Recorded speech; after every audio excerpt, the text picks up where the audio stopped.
Hello, this is a guy who likes fanfiction and is too lazy to read, so here is Protector of the Fairies in audio form. Check the description for the links to the author. Protector of the Fairies. A single step to close the gap. Well? Asked Ichigo impatiently. Seriously, I'm away 3 years and I come back to find you all trying to wipe each other out. What the hell is up with that? Each person looked at Ichigo differently, though all of them were surprised by his sudden appearance. For Natsu and Mistogen, they each had a smile on their face at Ichigo's reappearance, though Mistogen's was a bit less obvious when compared to Natsu's beaming one. Gajeel meanwhile was staring intently at Ichigo. This was the so-called monster who could wound Gildarts, an already well-known monster that Fairy Tail had. How many monsters existed in the guild? Gildarts, Laxus, and now this Ichigo. He could already feel the power the man was emitted just from being in the same room as him.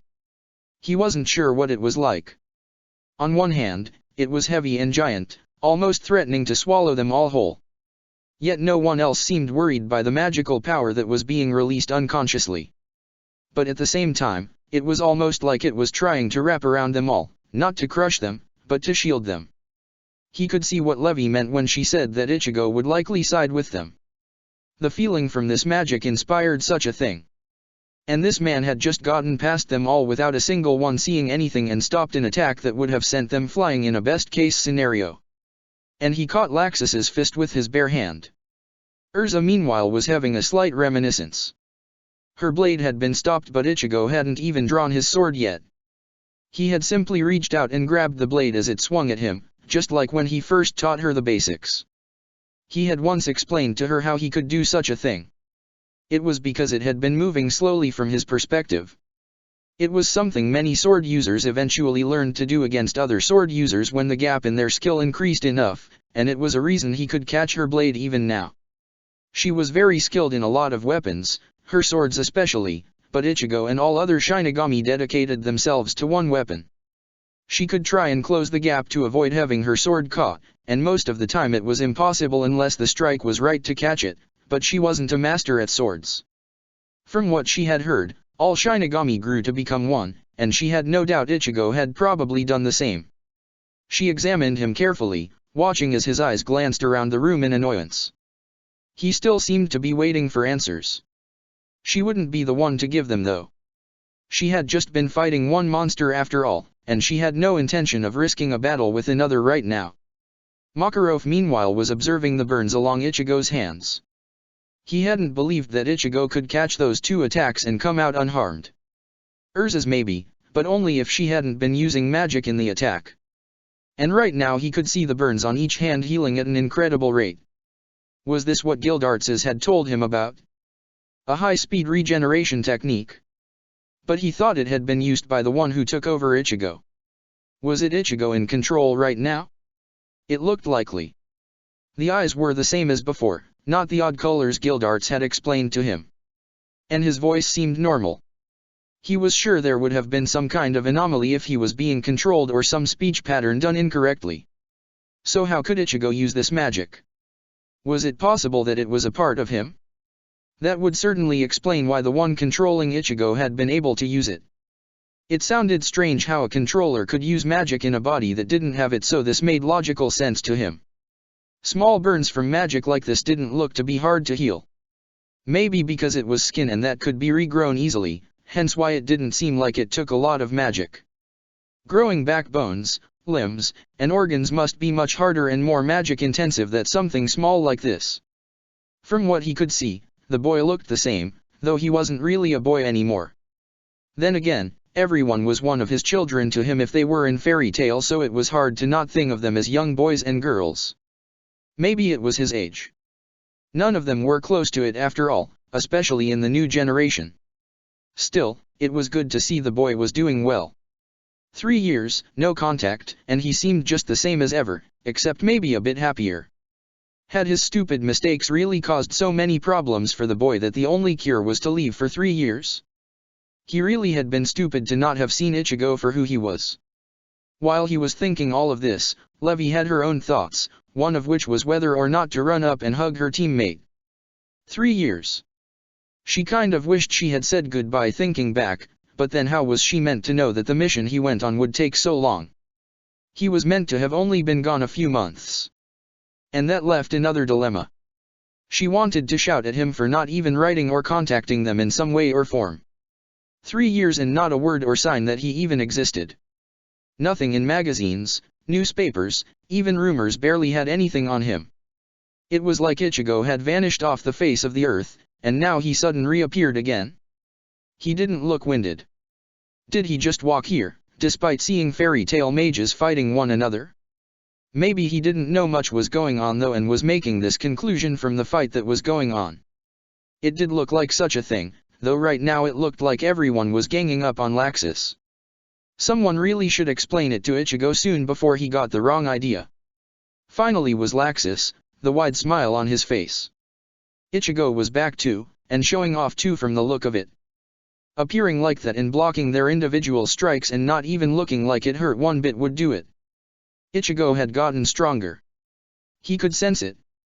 The magic around them was different from before. It was still Ichigo's, but it felt more complete than before. He wondered what the cause of it was. As for Ichigo himself, he hadn't changed much. His hair was a bit longer and looked like it had just been cut off when it got too long. He must have been somewhere completely isolated to have had to resort to using a blade to cut his own hair, likely his Zanpakuto.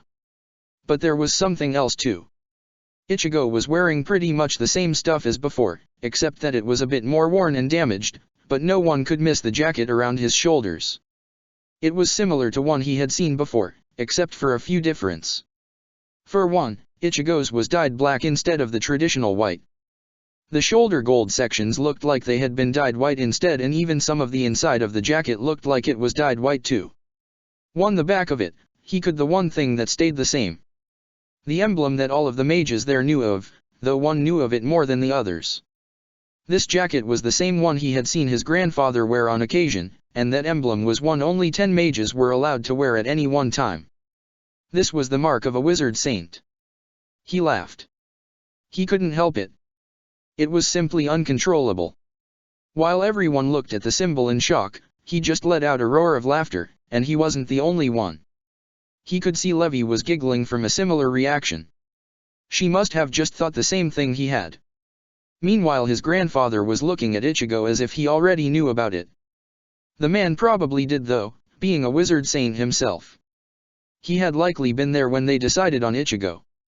"What is it?" asked Ichigo, the old scowl Laxus remembered showing up on his friend's face. "Oh, nothing," he muttered. "Just, you go away for 3 years after not being an S-class and what do? You become one of the 10 wizard saints. Why am I not surprised? This is you we're talking about after all." Ichigo glanced at his jacket in confusion. "You mean this old thing?" "Oh yeah, Juoshiro did say something about the jacket being recognizable when I wore it. I thought dyeing it would stop people noticing, but I guess the symbol on the back is a bit of a giveaway." "You think? How did you even get that?" "No, scratch that, what made you decide to become one? Wouldn't it be annoying at times?" Ichigo scowled. "I only took the damn thing because of Juoshiro's insistence. Something about his last request as chairman. Didn't get what he meant till I found out the Magic Council had been dissolved." Ichigo glanced back up to Laxus and shrugged. "At least there are some benefits to it. Juoshiro offered a few little things if I took it." "How many of them were for fairy tale?" Ichigo blushed. "That's not important." "They all were, weren't they?" "Pretty much, yeah." "Well, that and there was one other." Ichigo dropped the casual tone as he looked back at Laxus seriously. "That's enough about that. Tell me now. What is happening here?" Laxus gave him a wide smile. "You're just in time to see it. Just give me a few more minutes and I'll be ready." Ichigo frowned. "What will Laxus? The rebirth of fairy tale?" Ichigo froze, his eyes scanning his friend for any signs of lies. He could find none. "Laxus? What are you talking about?" "Change. I'm changing the guild." Ichigo felt his fist clench, but this went unnoticed by Laxus. "What do you mean by change?" If anything, Laxus's smile got wider. I'm doing a bit of house cleaning if you will. Getting rid of the trash that doesn't belong in the guild along with those who would cause the guild harm. Trash. They've had enough time to run wild here. Fairy Tail doesn't need them. Ichigo glanced backwards towards where the others, his eyes locking onto a few of them for a moment. You are referring to people like Natsu, are you not? Laxus nodded. It's time for change. Ichigo paused for a moment as he struggled to make sure he could keep his voice in check. I've seen some news on the way back to Magnolia. From what I saw, people have changed. Laxus shook his head. Not enough. And I've checked out the guild in these battles today. It isn't enough for most of them. I'll get rid of them all and start again from scratch. Ichigo frowned before glanced back to Laxus. Why are you doing this, Laxus? Why are you hurting the guild? Hurting them? Laxus looked at him in confusion. I'm making it stronger?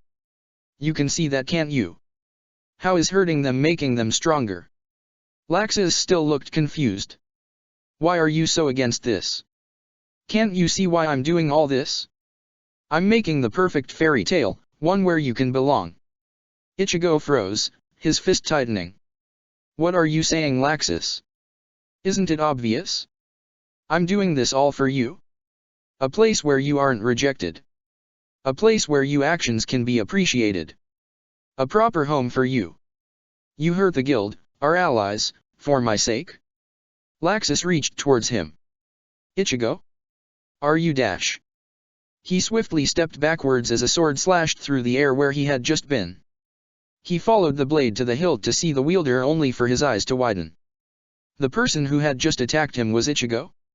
He didn't have a chance to think about it anymore before Ichigo charged straight towards him, his Zanpakuto lunging for his chest. Laxus spun round as he dodged, pushing away from Ichigo as he tried to work out what was going on. Hey! Ichigo! Why are you attacking me? What are you doing? It's useless, Levi muttered quietly, speaking more for her benefit than anyone else's. You just told him you did all of this for him. That isn't something he ever wants to hear. Laxus dodged under another swing and coated his hands in lightning. As the sword came back round a second time, he lunged forward and clapped his hands together, holding the blade between his two palms. What are you doing, Ichigo? Instead of answering, Ichigo just gave him a blank look and took a hand off his sword's hilt. Sprinkled on the bones of the beast.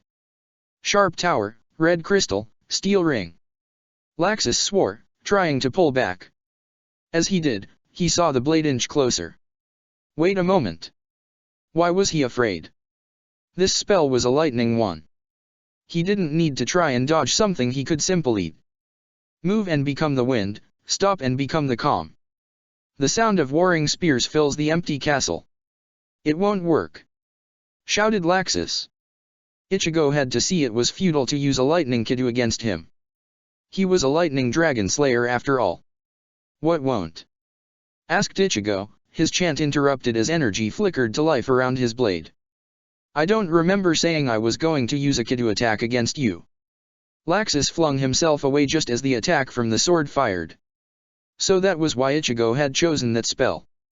He had been distracted by a Kidu spell that wouldn't have worked in order for Ichigo to gather the energy secretly for a short-ranged Getsuga Tenshou. He would have backed off quicker if he had seen it normally. But he couldn't understand. Why was Ichigo attacking him? What had he done wrong? This had all been for his friend. Everything had been for Ichigo. Laxus, Ichigo said, glaring at his friend seriously. If you truly mean to continue down this path, then I won't hold back. I will stop you. Why? Why was Ichigo looking at him like that? Like he was an enemy to crush. Like they weren't even friends. I'm sorry, muttered Laxus. I've gone too far down this path to turn back now. If you can't see what I'm trying to do, if you can't understand it, you will in time. It's too late for me to stop now. Lightning intensified around Laxus's form as he entered his lightning form, this time preparing to attack Ichigo instead of simply running away from Ichigo's strikes. If he had to beat Ichigo into the ground and show him the truth, he'd do it. As Laxus sped towards Ichigo, the orange-haired mage slashed his sword to the side, the form changing as his Shikai released itself without being called.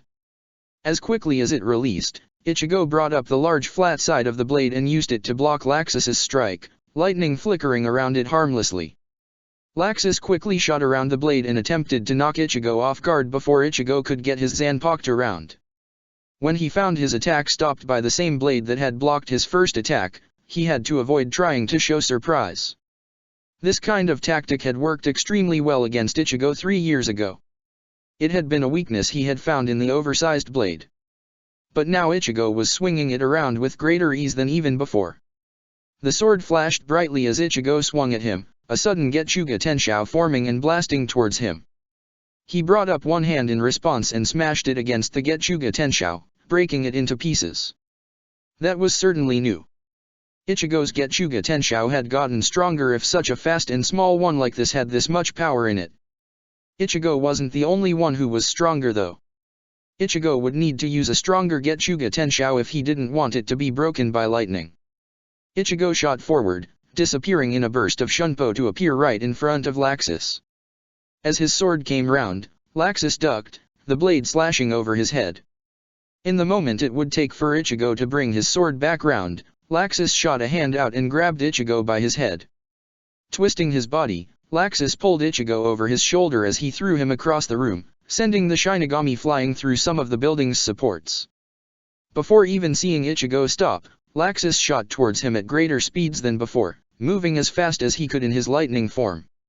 As he predicted, Ichigo grabbed onto the air as he flew, pulling himself upright and pushing against it towards him. The result was a sudden change of direction, the blade of Ichigo's Zanpakuto slashing towards him as he passed. Laxus dodged to the side and shot back round at that missed moment, smashing another fist against Ichigo to send him flying once more. This time Ichigo recovered much quicker, swinging his sword as he straightened himself in the air and released a large Getsuga Tenshou. As before, Laxus shattered it and continued flying through, completely unopposed by the attack. As the two fought, the rest of the mages quickly moved out of the cathedral. None of them wanted to be caught in the battle between the two right now. As they made it to the edge of the area near the rest of the city, Makarov frowned before turning towards the side of one of the nearby buildings. "You can come out. We know you're there." All the mages suddenly turned to where Makarov was looking, each prepared to fight. Natsu lit himself on fire once more, Urza brought up her swords, Mist Ogden had his staves held defensively, Gajeel had an iron sword in place, and Levi had one hand to the side as if ready to create one of her words. "Now there's no need for that," came a voice from behind the master. They all shot back round to see a blonde-haired man standing right next to them. The man however ignored them for the moment. "Hey Toshiro! Stop hiding in the shadows already." From where Makarov had originally sensed someone appeared a young white-haired boy, a blade in his hands. A chain extended from the sword's hilt to some ice. And in the ice, was Big Slow? "You actually bothered bringing the guy you beat along with you? Why'd you bother?" "He had useful information," said Toshiro as he glanced towards his captured opponent. "I also didn't want to risk him running around again. Should have just left him. I've got this white-haired girl watching my guy a few streets back. I was carrying him but..." Toshiro glanced towards the cathedral. "You sensed Ichigo's magical power escalating. That guy really can't control it very well when he gets angry or confused. It seems I was too late. You came to the same conclusion as I did then. Of course. Ichigo shouldn't meet this Laxus.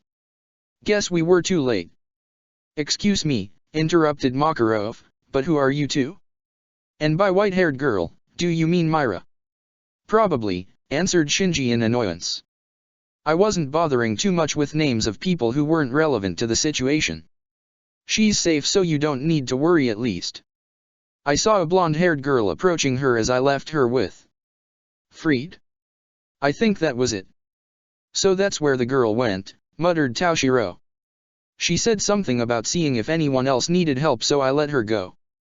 "That's all good and fine," said Makarov seriously, "but I asked you two a question. Who are you? What are you doing here? So suspicious." Shinji gave the old man his signature grin. "What's wrong? You afraid, old man? Afraid we'll cause some trouble for you?" He found a pair of swords at his throat in an instant with staves surrounding him on all sides. Shinji didn't bat an eyelash at the situation he was now at, taking it all in stride. Taoshiro hit Chugaya. Shinigami. Urza and Mist Agen glanced towards the small boy in both shock and curiosity. Natsu meanwhile looked at the boy funnily. There was something off about him. You had to ruin the fun, didn't you, squirt? Taoshiro glared towards the supposed captive before Shinji disappeared and reappeared by Taoshiro's side. Urza shot her eyes back to where Shinji had been held at their mercy, shocked how he had gotten past them. You really should pay better attention, said Shinji in passing. I can slip right past you if you lose focus on me. I'm tricky to deal with. Taoshiro kicked Shinji in the shins suddenly. Stop aggravating them. You brat, Shinji muttered, rubbing his shins. He moved one hand and brought their attention to the sword at his side. I might as well fully introduce myself too. The name's Shinji Hirako. I'm a vizard. They have no idea what a vizard is, pointed out Taoshiro. That's because they're idiots. No, that's because there's only two around. Fine then, I'm a better Shinigami than the kid is. Who are you calling a kid? Let's see. Short size, young age, and have you even hit puberty yet? I don't hear any voice changes. I'll kill you. And I wish you all the luck, if you can, that is. You haven't answered my other question. Makarov raised his voice as he spoke, the very aura he emitted trying to intimidate them into answered. Why are you here? What are you planning? Whose side are you on? Shinji shrugged. If you are asking whether we're your allies or not, then the answer is no. We aren't your allies here, despite what we may do. I see. Makarov clenched his fists and he could feel his magic ready to respond. If these two were indeed threats, then he would crush them here and now. However, said Shinji before Makarov could do anything, we aren't you enemies either. Urza looked at them in confusion. Then what are you? Isn't it obvious? Shinji gestured towards the cathedral. We're Ichigo's allies, and right now that's good enough for you. Makarov let the magic he had been building up disappear with those words, relief filling his system that he didn't have to worry about any more enemies here today. He glanced towards the cathedral to see it was in worse condition than when they had left it. Half the building had collapsed and the rest looked like it would follow any time now. Ichigo and Laxus really weren't holding anything back in there, despite their old reservations about causing collateral damage. But what could he expect? When two mages with that much power clashed, they would inevitably draw on more and more of their power and focus more and more onto the fight. All that would matter would be victory. Shouldn't you be helping him then? You are his ally after all. Shinji shrugged. Sure, but he wouldn't like it. We tried to reach him before this fight happened, but that's in the past now. This fight is personal for him. Trust me when I say that I heard a lot of great things about Laxus from him. I doubt this is the Laxus he wanted to return home to see. Ichigo's losing. Everyone turned suddenly to the quiet voice of Levi, her eyes glued to the battle they could see happening. Why is Ichigo losing? You've got to be joking, muttered Natsu as he saw what she was seeing. Every time Ichigo threw something at Laxus, it was either dodged or destroyed. Laxus kept getting more and more hits on him despite Ichigo's efforts. He really was losing against Laxus. We pushed Laxus so far, said Urza, and he still was this strong in the end. Makarov watched the situation in concern. Laxus is fighting at his full strength. Full power, full speed, full everything. He isn't holding back against Ichigo because he knows it would be a foolish to do. And while Ichigo may have a lot of power, Laxus has pulled ahead a small bit in that area. Add on that Ichigo's speed doesn't seem able to let him catch up, and the result is this. Shinji frowned. That idiot. What's he holding out for? Levi looked at him in confusion. Holding out? You're Levi McGarden, right? Ichigo mentioned you a lot too. Relax, will you? Ichigo isn't the kind of guy people can defeat so easily. Keep watching, and, when he finally decides he wants to actually act already, you'll see what I mean. Back in the fight, Ichigo dodged to the side, blocking Laxus's first strike with his Zanpakuto only for Laxus to shot back around and send him flying once more. He felt like a pinball or something. Using Shunpo, he suddenly shot at Laxus only to find his target was gone. From above him, Laxus brought down a fist of lightning. Lightning Dragon's breakdown fist. Ichigo shot towards the ground from the strike, smashing into the ground with lightning flickering around him. The paralysis wasn't too bad at least. He could still move somewhat and it never lasted too long. It was only ever there for a few moments so Laxus could follow up with an even stronger attack. Laxus reached Ichigo before he had a chance to move away. Joining his hands together, Laxus brought them up above him and let lightning gather around them before smashing his hands down on Ichigo. Lightning Dragon's jaw. Ichigo smashed back against the ground from the attempted standing position and for a moment, the ground held. Then it shattered, crashing down further as it was ripped apart to nothing more than a crater. Lightning shot out of cracks and smashed into further bits of land, even causing the remains of the standing cathedral to finally give up. The pieces slowly crashed down to the ground, some even crashing against Ichigo in the crater. Laxus simply dodged the strikes as we walked towards the others, a resigned look on his face. Who's next? A sudden blast of magic shocked him into turning back round, just in time to see a massive burst of energy blast away the rubble Ichigo had been trapped under. Slowly, Ichigo brought himself to his feet, his wounds healing and his bruises vanishing. The moment it finished, Ichigo turned his attention towards Laxus. Thanks for that. I didn't really want to be the one responsible for destroying the rest of the cathedral, so I'm glad you finished it off for us. Stay down, said Laxus, almost pleading. You can win. You may be able to heal your wounds from my attacks, but you can't stop them. You'll run out of magic by healing before I do from attacking. I know. Ichigo looked back towards the remains of the church. You've gotten stronger. Much stronger. Your physical attacks were actually stronger than my own, something I always excelled in between the two of us. And your speed actually is faster than my Shunpo and Sonito. I underestimated you, Laxus. The winds seemed to pick up before slowly gathering towards Ichigo and spiraling around him in their intensity.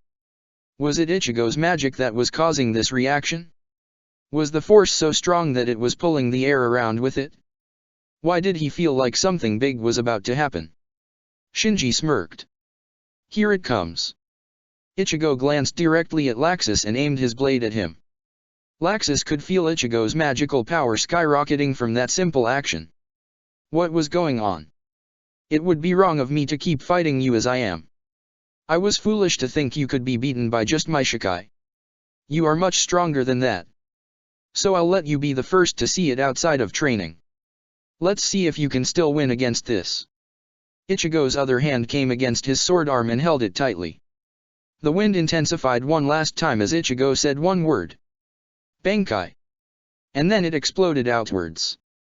Laxus quickly brought an arm up against the furious winds that had suddenly been expelled towards him, struggling to see through the storm of energy that had suddenly shot out of Ichigo.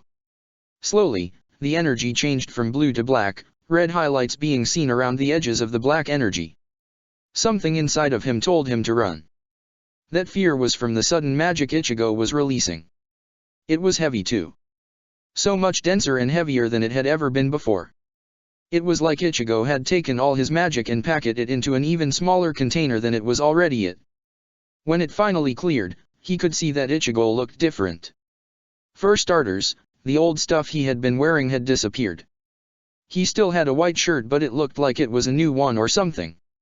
A new overcoat-type jacket was over it, though it resembled that old Shiakushou Ichigo originally wore when he joined the guild. The difference was that this one was left open and was held together by 3 straps, each shaped as an X. His trousers had been replaced with what had to have been a bottom of a Shiakushou, but that was all speculation on his part. He had never seen Ichigo with a full Shiakushou after all. As for his hands, Ichigo had gained black gloves with a white X on both his forearm and the gloves themselves as bands or small armor of sorts. He wasn't exactly sure what they were. The blade was the biggest change though. That oversized weapon Ichigo had been swinging around was gone, replaced by Daitu. The blade's length was at least the length it had been of the blade before, and it curved slightly like the old sword had. Near the tip of the blade, there were 3 protrusions along the sword's blunt end. As for the rest of the sword, its tsuba was in a manji-like shape, though it was more curved and jagged than a normal manji shape. Finally, at the end of the hilt, a chain extended off from it and linked up to Ichigo's right-hand glove. Tensou Zanjutsu. Laxus frowned. What did you do? From what I can see, you traded one sword for another. That isn't much different from just using requip for a new weapon. What is a bankai? That's right, muttered Ichigo softly, just loud enough for Laxus to hear. I never told you, did I? I learned of it pretty quickly after my fight with Guildarts, so I must have never gotten round to telling you. Ichigo's gaze suddenly hardened. I'll have to show you what a bankai is instead. Laxus shook his head and took a step towards Ichigo. Listen. It won't work. What won't? Laxus froze, his eyes dropping down to the point of a blade by his throat. That was impossible. It had to be. He hadn't even seen Ichigo move. Look, muttered Ichigo, his free hand pressing against Laxus's chest. If I were to reach just a bit further in, I could touch your heart. Laxus pulled his head away from the sword as he brought a knee up towards Ichigo, lightning dancing around it. Ichigo vanished just before it could reach him, reappearing a short distance away. Come on, Laxus. Is that all you've got? Laxus forced himself to calm down. He had seen attempts like this before to intimidate him. Of course this was the first time one had actually worked, but it was still nothing more than a taunt to make him panic. He had to focus. He had to watch Ichigo carefully. That speed he had suddenly gained was a massive leap from Ichigo's original level, but he could still track him. He was sure of it. He just had to focus. His magic quickly came back under control from the panic, and the sudden sparks of uncontrollable lightning he had been releasing stopped. He let the lighting around him intensify even further, pushing it to the max. Urza had done this, and so could he. Increase the speed that he received and sent his impulse signals through his Lightning Dragon Slayer magic, and, when combined with his lightning form, he wouldn't even have a single delay in using it at his top speed. Lightning was fast. He could rarely control himself at such speeds because he simply didn't have the reaction time. It was easy to do outside of Dragon Force, but everything always became harder when using this mode. With so much more power available in Dragon Force, he hadn't been able to use his speed to its greatest potential. Why had he anyway? He hadn't ever found anyone able to keep up with it. But now, he needed to go faster. He needed to drop in and out of pure lightning for split seconds if necessary and then transform back. A moment too slow and he would be caught. But first, he needed more space for this. Too much iron was on the ground, and while it wasn't a big problem, it was a slight annoyance for him. As quickly as he could, he shot himself towards the sky, leaving Ichigo behind as fast as he could. Ichigo watched as Laxus made it high into the sky, almost on level with the lacrima in the sky. Then he made chase after him, kicking off from the ground and cracking it in the process, and he sped upwards towards Laxus. In midair, Laxus spun round and opened his mouth wide, lightning erupting from it. Lightning Dragon's Roar. Ichigo looked towards the lightning attack approaching him, noticing how wide the arc had been made and at the speed it had been fired at. It had taken his own speed into account and made sure it would force him to get hit even if he tried dodging it. In response to the attack, Ichigo brought his sword back, and the same black energy that everyone had seen before flickered to life around the blade like flames. Getchuga Tenshou. With a sudden slash, the energy flew off the blade towards the breath attack. Laxus noticed the differences between the normal Getchuga Tenshou and this one the moment it hit. The black energy cut through his own attack with ease, and only a sudden step to the side managed to avoid him getting hit by it. Ichigo had created that in just a second. The last one he had seen had taken the same amount of time yet had been so much weaker. How much of a difference in power had just happened when Ichigo changed appearance? What the hell was a bankai? Ichigo continued on his approach, slicing at Laxus. The lightning mage quickly dropped downwards under the strike and kicked up as he spun, lightning shooting from his feet as he struck out towards Ichigo. In response, Ichigo brought up his sword in front of him and blocked the strike with the flat side of the blade. Another flick of it and Ichigo sent Laxus flying away, immediately kicking off the air to pursue him. Laxus quickly shifted in the air and opened one of his hands wide to expose his palm. Lightning shot around it before extending into a spear of lightning. Lightning Dragon's Heavenward Halberd. The attack formed just as quickly as if he had used two palms, the full power of Dragon Force increasing the rate at which he gathered the lightning into the spear's shape. Instead of throwing the weapon, however, he used it to block Ichigo's next strike. "I understand now," said Laxus as he held his guard steady. "This is what a Bankai is. It's part of your Zanpakuto. It's a next level. Yes. And you won't be able to beat me against this." "Big deal," Laxus roared as he pushed Ichigo back and shot forward with the spear. "You're faster, but I can keep up still. You're stronger, but so am I. I won't let you out of my sight or give you a chance to use anything else." Ichigo smiled before charging back in. "Prove it then."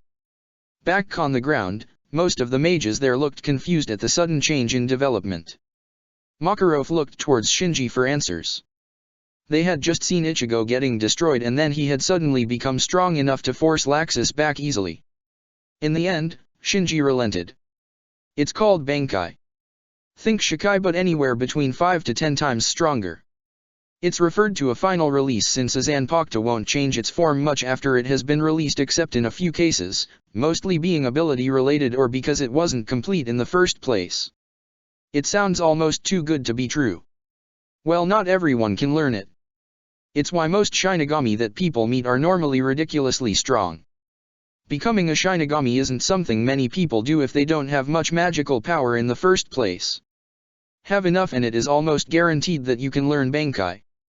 Just don't expect them all to learn it at the same time as each other. Shinji gestured towards Taoshiro. "Take this brat for example. He can learn it, but he still isn't ready for it. Ichigo and I, however, are examples of those who were not only ready but who also achieved it." "I see." Makarov let the words sink in for a second before his eyes widened. "You too?" Shinji smirked. "Like I'd let him jump too far ahead of me. Besides, I got bored. 3 years spent training does encourage you to try and learn stuff, else you'd get very bored very often. Still, I don't understand how there is such a dramatic change from before. Ichigo certainly doesn't look like he is anywhere between 5 to 10 times stronger." Shinji scowled before pointed up towards Ichigo. "Trust me, he is. Most Bankai, due to that tremendous power they emit, are simply overwhelming. They can't be contained so easy and spread out in a variety of forms in massive degrees, enhancing the abilities the Shikai had and added new powers while it is at it." Keeping an eye on Ichigo's fight, Shinji waited till he saw the two suddenly shoot around at high speeds before continuing. "Did you see that? That is what makes Ichigo's Bankai so unique in comparison to any other that I have ever heard of. Instead of expanding, the power compressed itself, condensing inside that smaller blade in his hands. And that power spreads out to enhance the rest of his body. Right now, he has the entire power of a Bankai rushing through his veins. Strength, speed, reaction times, it all is enhanced. And that sword, while smaller than his old one, is likely one of the most powerful blades in existence while it is like that. It has to be to contain all that energy." Makarov glanced to the left subtly to see Urza looking up in wonder at those words. It was like how she looked when she got strawberry cake. She needed different hobbies instead of being a weapon junkie. "So what is your Bankai like?" "Mine." Shinji smirked as he raised his Zanpakuto lightly. "None of your business. You said Ichigo's without his permission. Because Ichigo won't care if I tell you what it does. Besides, the effects are obvious to anyone watching for more than a few swings. You'd have to be an idiot to not realize what it does. Why do you think Laxus is being more careful than before? It's too bad that it looks like he is catching up to Ichigo in speed." "What?" Shinji shot his head towards the sky to see the fight for himself. And as before, he saw Ichigo pushing Laxus back. Unlike last time, however, Laxus had reacted faster. It was like the lightning mage was getting the timing of Ichigo's attacks down. "Come on," muttered Natsu in annoyance. "How many times is Laxus going to get stronger? He's not getting stronger." Urza glanced at Makarov, who nodded as if saying she was correct. "Then what is he doing?" Levi was the one who answered. "He's getting the timing down. If you learn an attack's pattern, you can dodge it, disable it, or even destroy it completely. When faced by an unknown, you slowly gather data on it to understand it. Easier said than done. Gajeel scratched his chin as he observed them, both scared of the fight and wishing he could have been at the same level as them so he could join in. Laxus is lucky in that he already has a good base of speed to catch up on and react with. Any slower and I doubt it would make a difference in working out an attack pattern. Ichigo would simply be too fast for him to stop. Levi turned towards Shinji. Ichigo still has something up his sleeve, right? Shinji didn't pay her much attention, instead focusing all his attention on Ichigo seriously. A small grin started to grow on his face after a moment as he muttered a single word. Closer. Closer. Levi glanced at Toshiro in hopes he would translate for her. The boy however had his eyes locked on the battle in the sky like Shinji. He did answer her at least. Watch them. Watch Ichigo. Don't let him out of your sight. Toshiro slowly gained a smile just like Shinji's as he kept watching. You're about to see something impossible. The fairy tale mages assembled looked at the two Shinigami in confusion before complying, their eyes locking onto Ichigo and tracking him as best as they could. They could just about keep sight of him, but he was still a bit of a blur to some of them. Up in the sky, Ichigo blocked a strike Laxus had gotten as he had attacked and propelled a knee upwards at Laxus's stomach. Laxus quickly dodged, flickering past in lightning form but not risking staying too close. He had already seen that Ichigo's sword could still hit him while in this form, and he wasn't risking being caught off guard. He was getting it. He almost had the timing down on Ichigo's speed. Just a bit more and he would catch him. Ichigo shot around him and attempted to hit him with a strike from above, but he was ready for this one, his spear blocking and using the end of it to smash against Ichigo as he let the blade force its way downwards. He knew that wouldn't have done much, but he was almost there. He just needed one good hit. He was sure of it. Ichigo shot towards him again, but he countered it before the strike even came, throwing Ichigo back quickly. That was it. He had the timing down. He could tell Ichigo must have worked it out too, so this would be the moment where he would have to make sure counted. It could have been passed off as luck to Ichigo, and he had to count on that guess. And it looked like Ichigo had fallen for it. Like before, Ichigo charged towards him, taking a direct path in comparison to a curved one. Closer, muttered Shinji. As subtly as he could, lightning gathered around his fist, making it look like a normal empowered fist. It would be different this time. This was one he was sure could take Ichigo down. Closer. Ichigo was almost at him. As quickly as he could, he brought back his fist and the lightning ran rampant around it. Dragon Slayer's secret art. Closer. He had Ichigo now. All Ichigo had to block with was his Zanpakuto. He wouldn't even have time to use a strong enough Getsuga Tenshou or a Kata spell. His fist shot out towards Ichigo, everything seeming to move in slow motion to him from the tension he was feeling. Roaring thunder. Meanwhile on the ground, Shinji let his smirk spread as wide as it could. And caught. And suddenly Laxus saw his attack miss. No, it was worse than that. It hit exactly where Ichigo had been, lightning blasting from it with immense force behind it. But that one moment, the instant before his strike had been about to hit. It was impossible. But how? Everyone except Shinji and Toshiro on the ground watching had a similar expression of confusion, all thinking what they had just seen was impossible to have happened. And that only made Shinji smile wider somehow. Laxus didn't even have time to reach before he was hit by a point-blank Getsuga Tenshou, the blast connecting with his back and throwing him away from the sheer power behind it. After falling for a moment, Laxus changed to lightning and started moving once more, keeping his distance carefully. He hadn't managed to come out of that attack very well. It had hurt him a lot more than he wanted to show, almost bringing him down right then and there. Those attacks of Ichigo's, what exactly was this black Getsuga? It was far denser than any Getsuga Tenshou he had been hit by before. It was like the energy had been packed extremely densely into those blasts, since each one felt like a dozen normal ones. But that wasn't the problem right now. How had Ichigo done that just then? It had been just for an instant, just when Ichigo was right in front of him.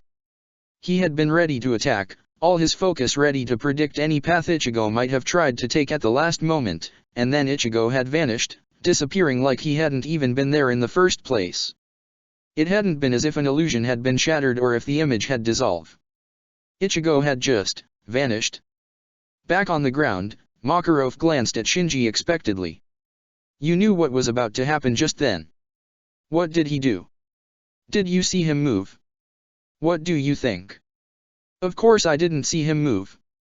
That's the whole point of this technique of his. If any old person could track him, it would be useless. Then what just happened? Tell me, what happens when two warriors, who have a slight difference in speed to one another, fight? Who wins? Is it the one who is faster? Didn't we already cover this? Asked Natsu. The slower one can still catch up if he gets the timing down. Good, you listen to people. Now tell me what happens when the faster one suddenly gets slightly faster. Can the other still react? Yes. Urza didn't even hesitate in her answer. If they got the previous timing down, a small increase won't do much more than allow a sudden sneak attack. After that, you adjust your timings to match the greater speed like the one before. Very good. And that is why you all didn't see Ichigo move. Natsu frowned. Huh? Surely by that logic, Laxus should have still managed to deal with it somewhat. That attack was more than a sneak attack. How do you deal with greater speeds? You focus on your opponent? Am I wrong? Levy's eyes widened. You don't mean? You worked it out, didn't you? Ichigo did say you were a smart girl. Urza glanced at the blue-haired girl. Worked what out, Levy? Levy glanced up at Ichigo and Laxus for a moment before looking back. You need to always focus on those faster than you, else you risk losing track of them or them taking advantage of your distraction at the worst possible moments. And as you match their actions more and more, you increase your focus on them respectively. Levy gestured towards Laxus slightly. We just saw Laxus prepare a massive attack, all his focus going on hitting Ichigo at that actual moment where he wouldn't be able to miss.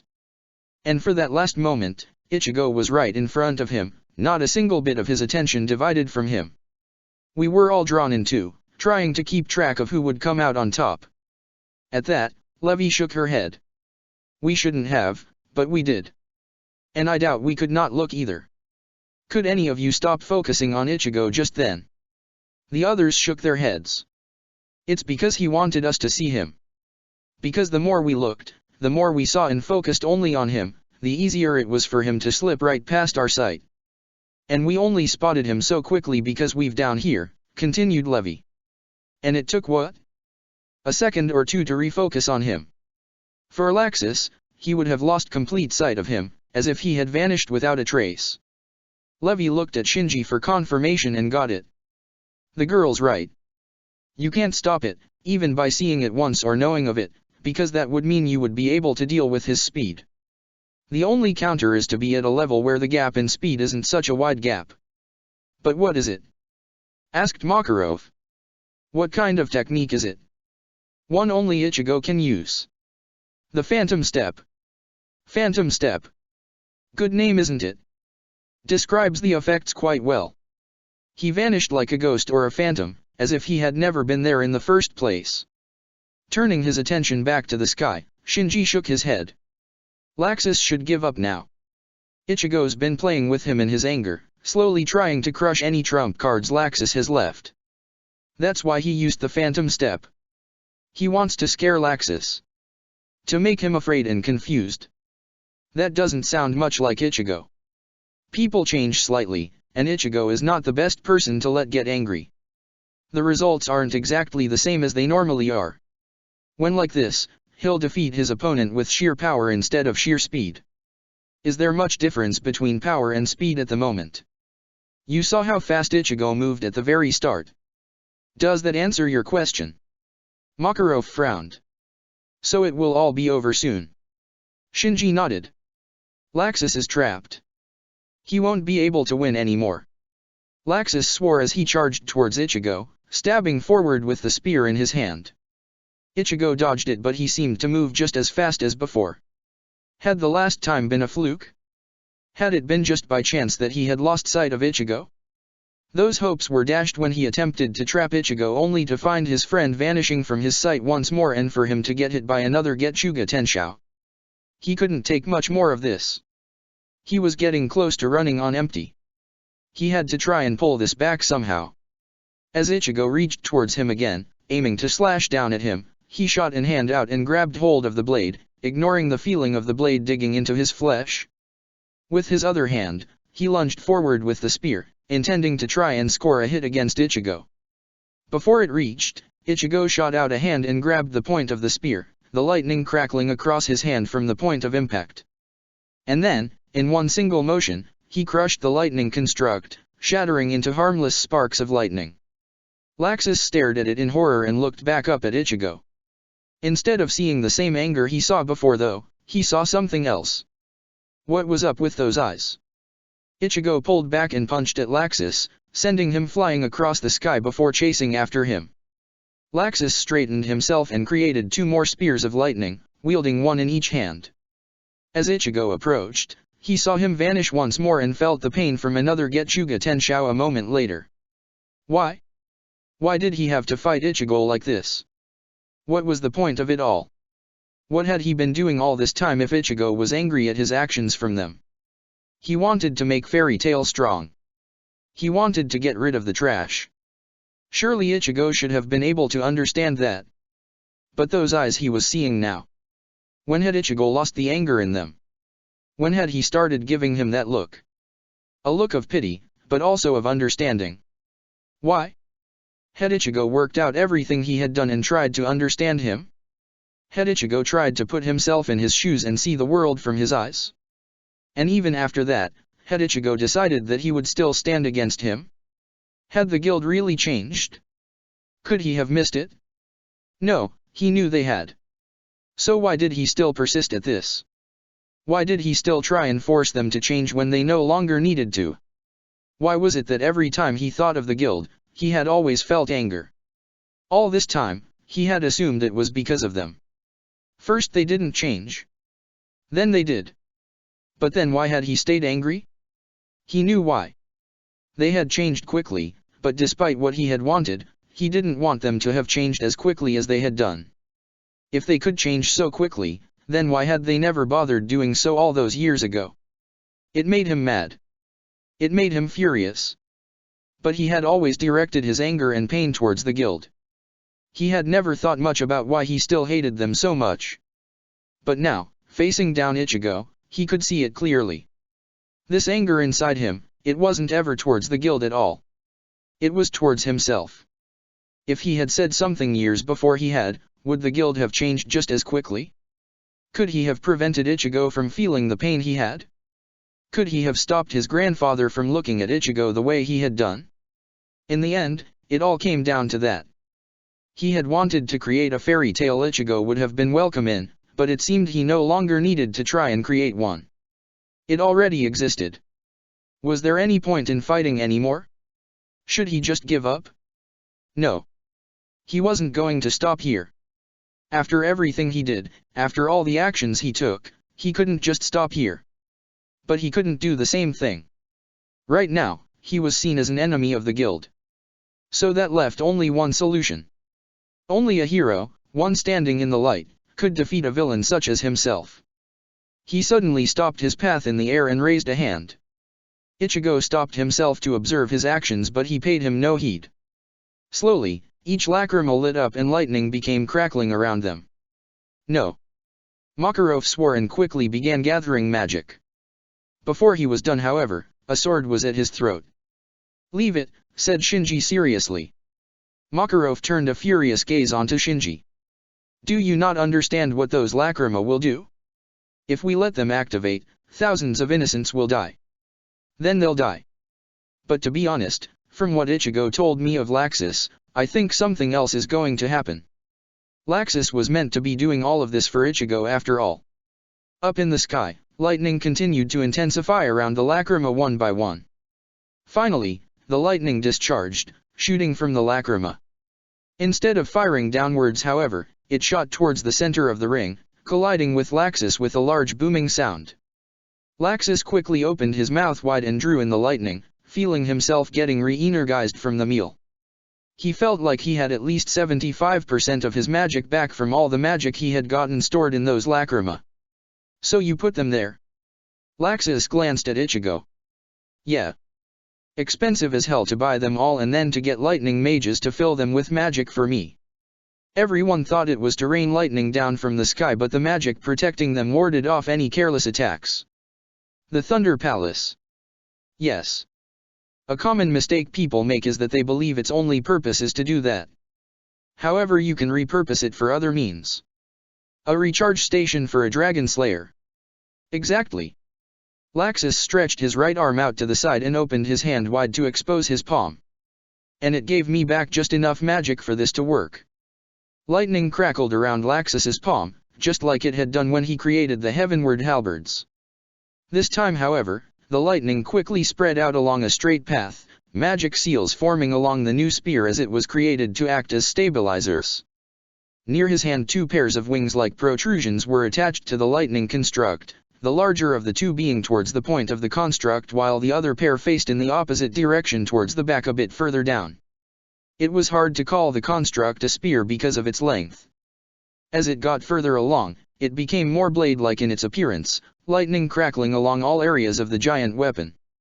It was bigger than Laxus himself by far, the length stretching to at least 5 to 8 times his height. And even now, the lance seemed to be enveloped in an aura of lightning, bolts of lightning flying off from all possible sides at random intervals.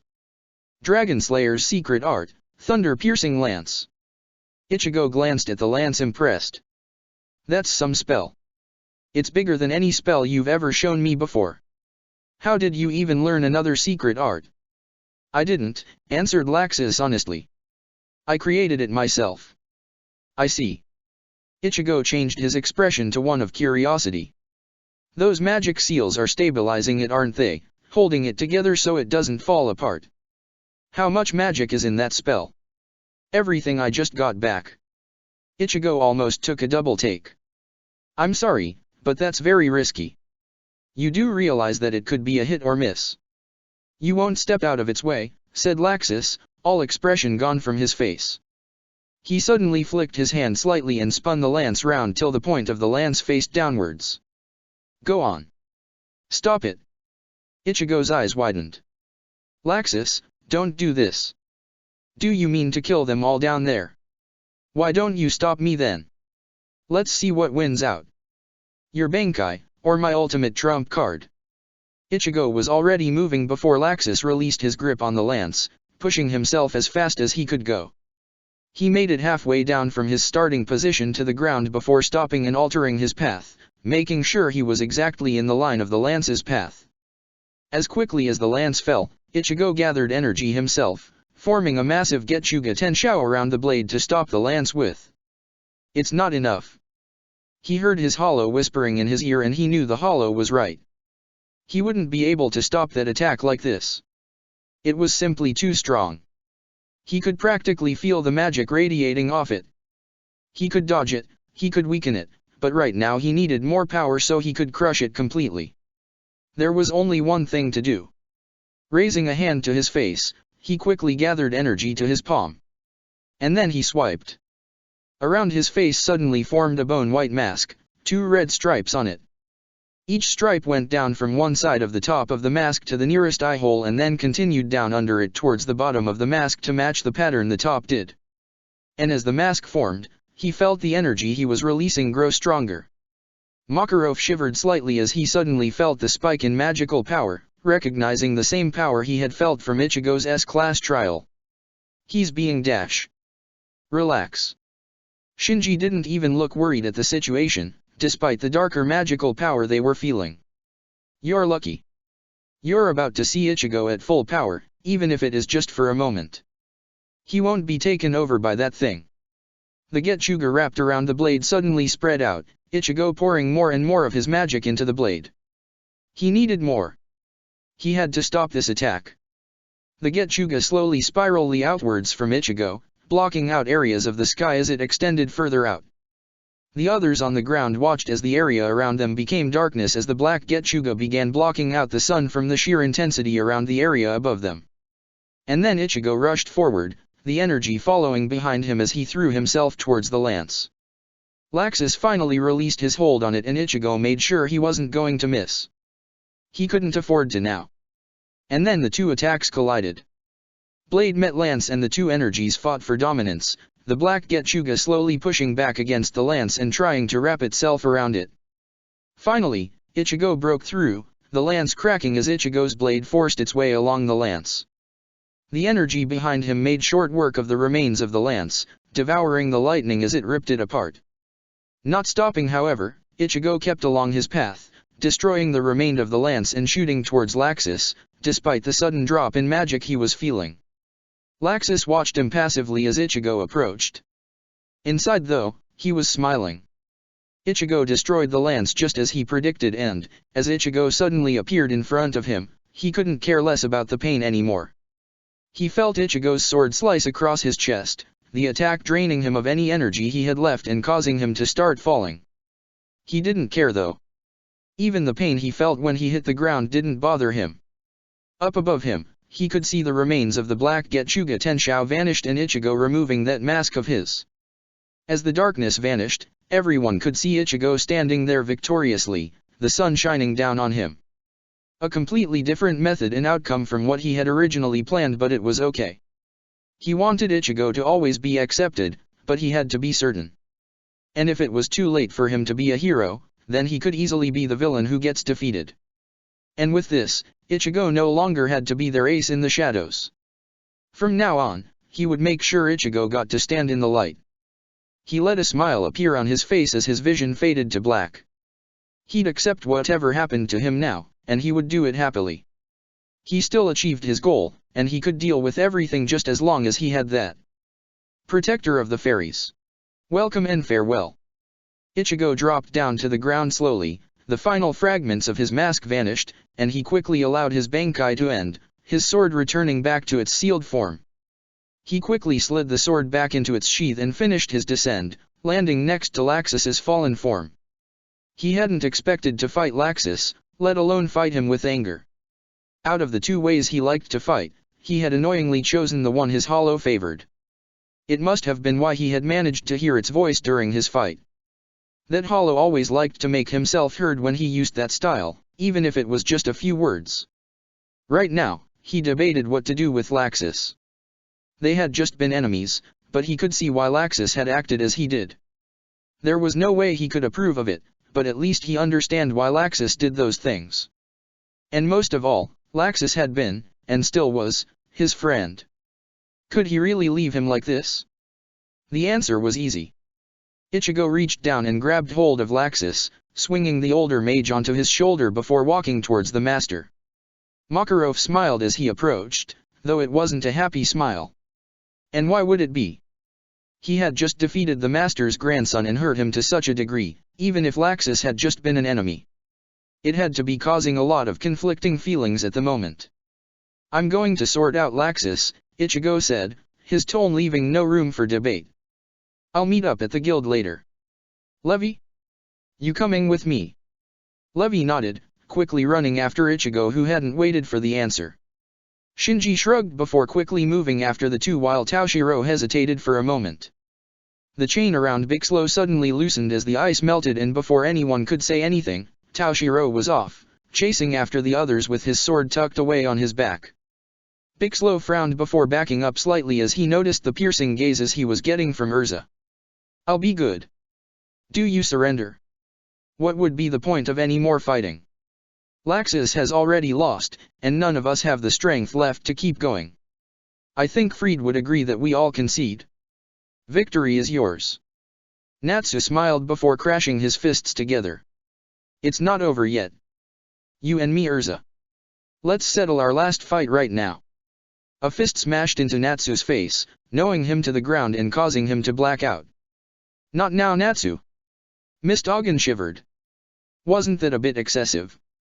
Do you want me to show you how I make people fall asleep? Ah. Mist-Ogen suddenly flicked his wrist and all the staves glowed brightly. When they looked back, they noticed Mist-Ogen had vanished, along with his staves. Where did he go? Urza swept her eyes across the area, looking for the escaped mage's location. Ignore him, Urza, said Makarov in amusement. Everyone is entitled to their own secrets.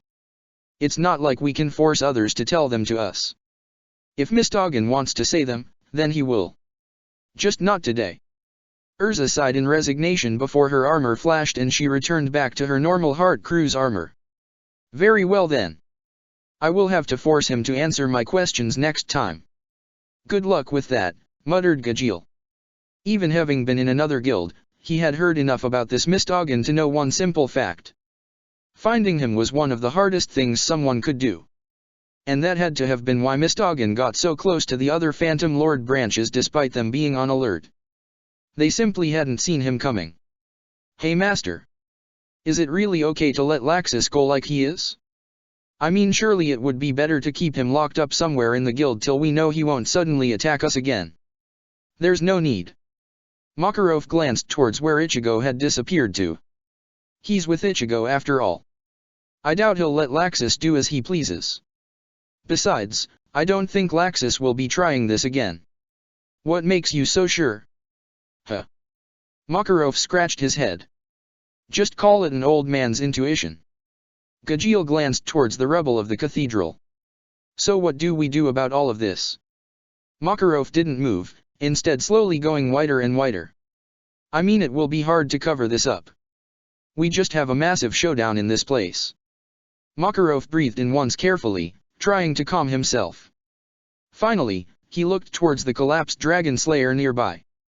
I've got an idea. Who in the right mind would believe Natsu dash? It's Natsu. You know, looking at his past and, well, even some of the stuff he does occasionally now, that actually would make a lot of sense. Exactly. Urza. Urza saluted from her position in the rubble, Natsu's body already positioned correctly in it to make the destruction caused look like his. Already done. Now you all know the drill. Avoid damages carefully.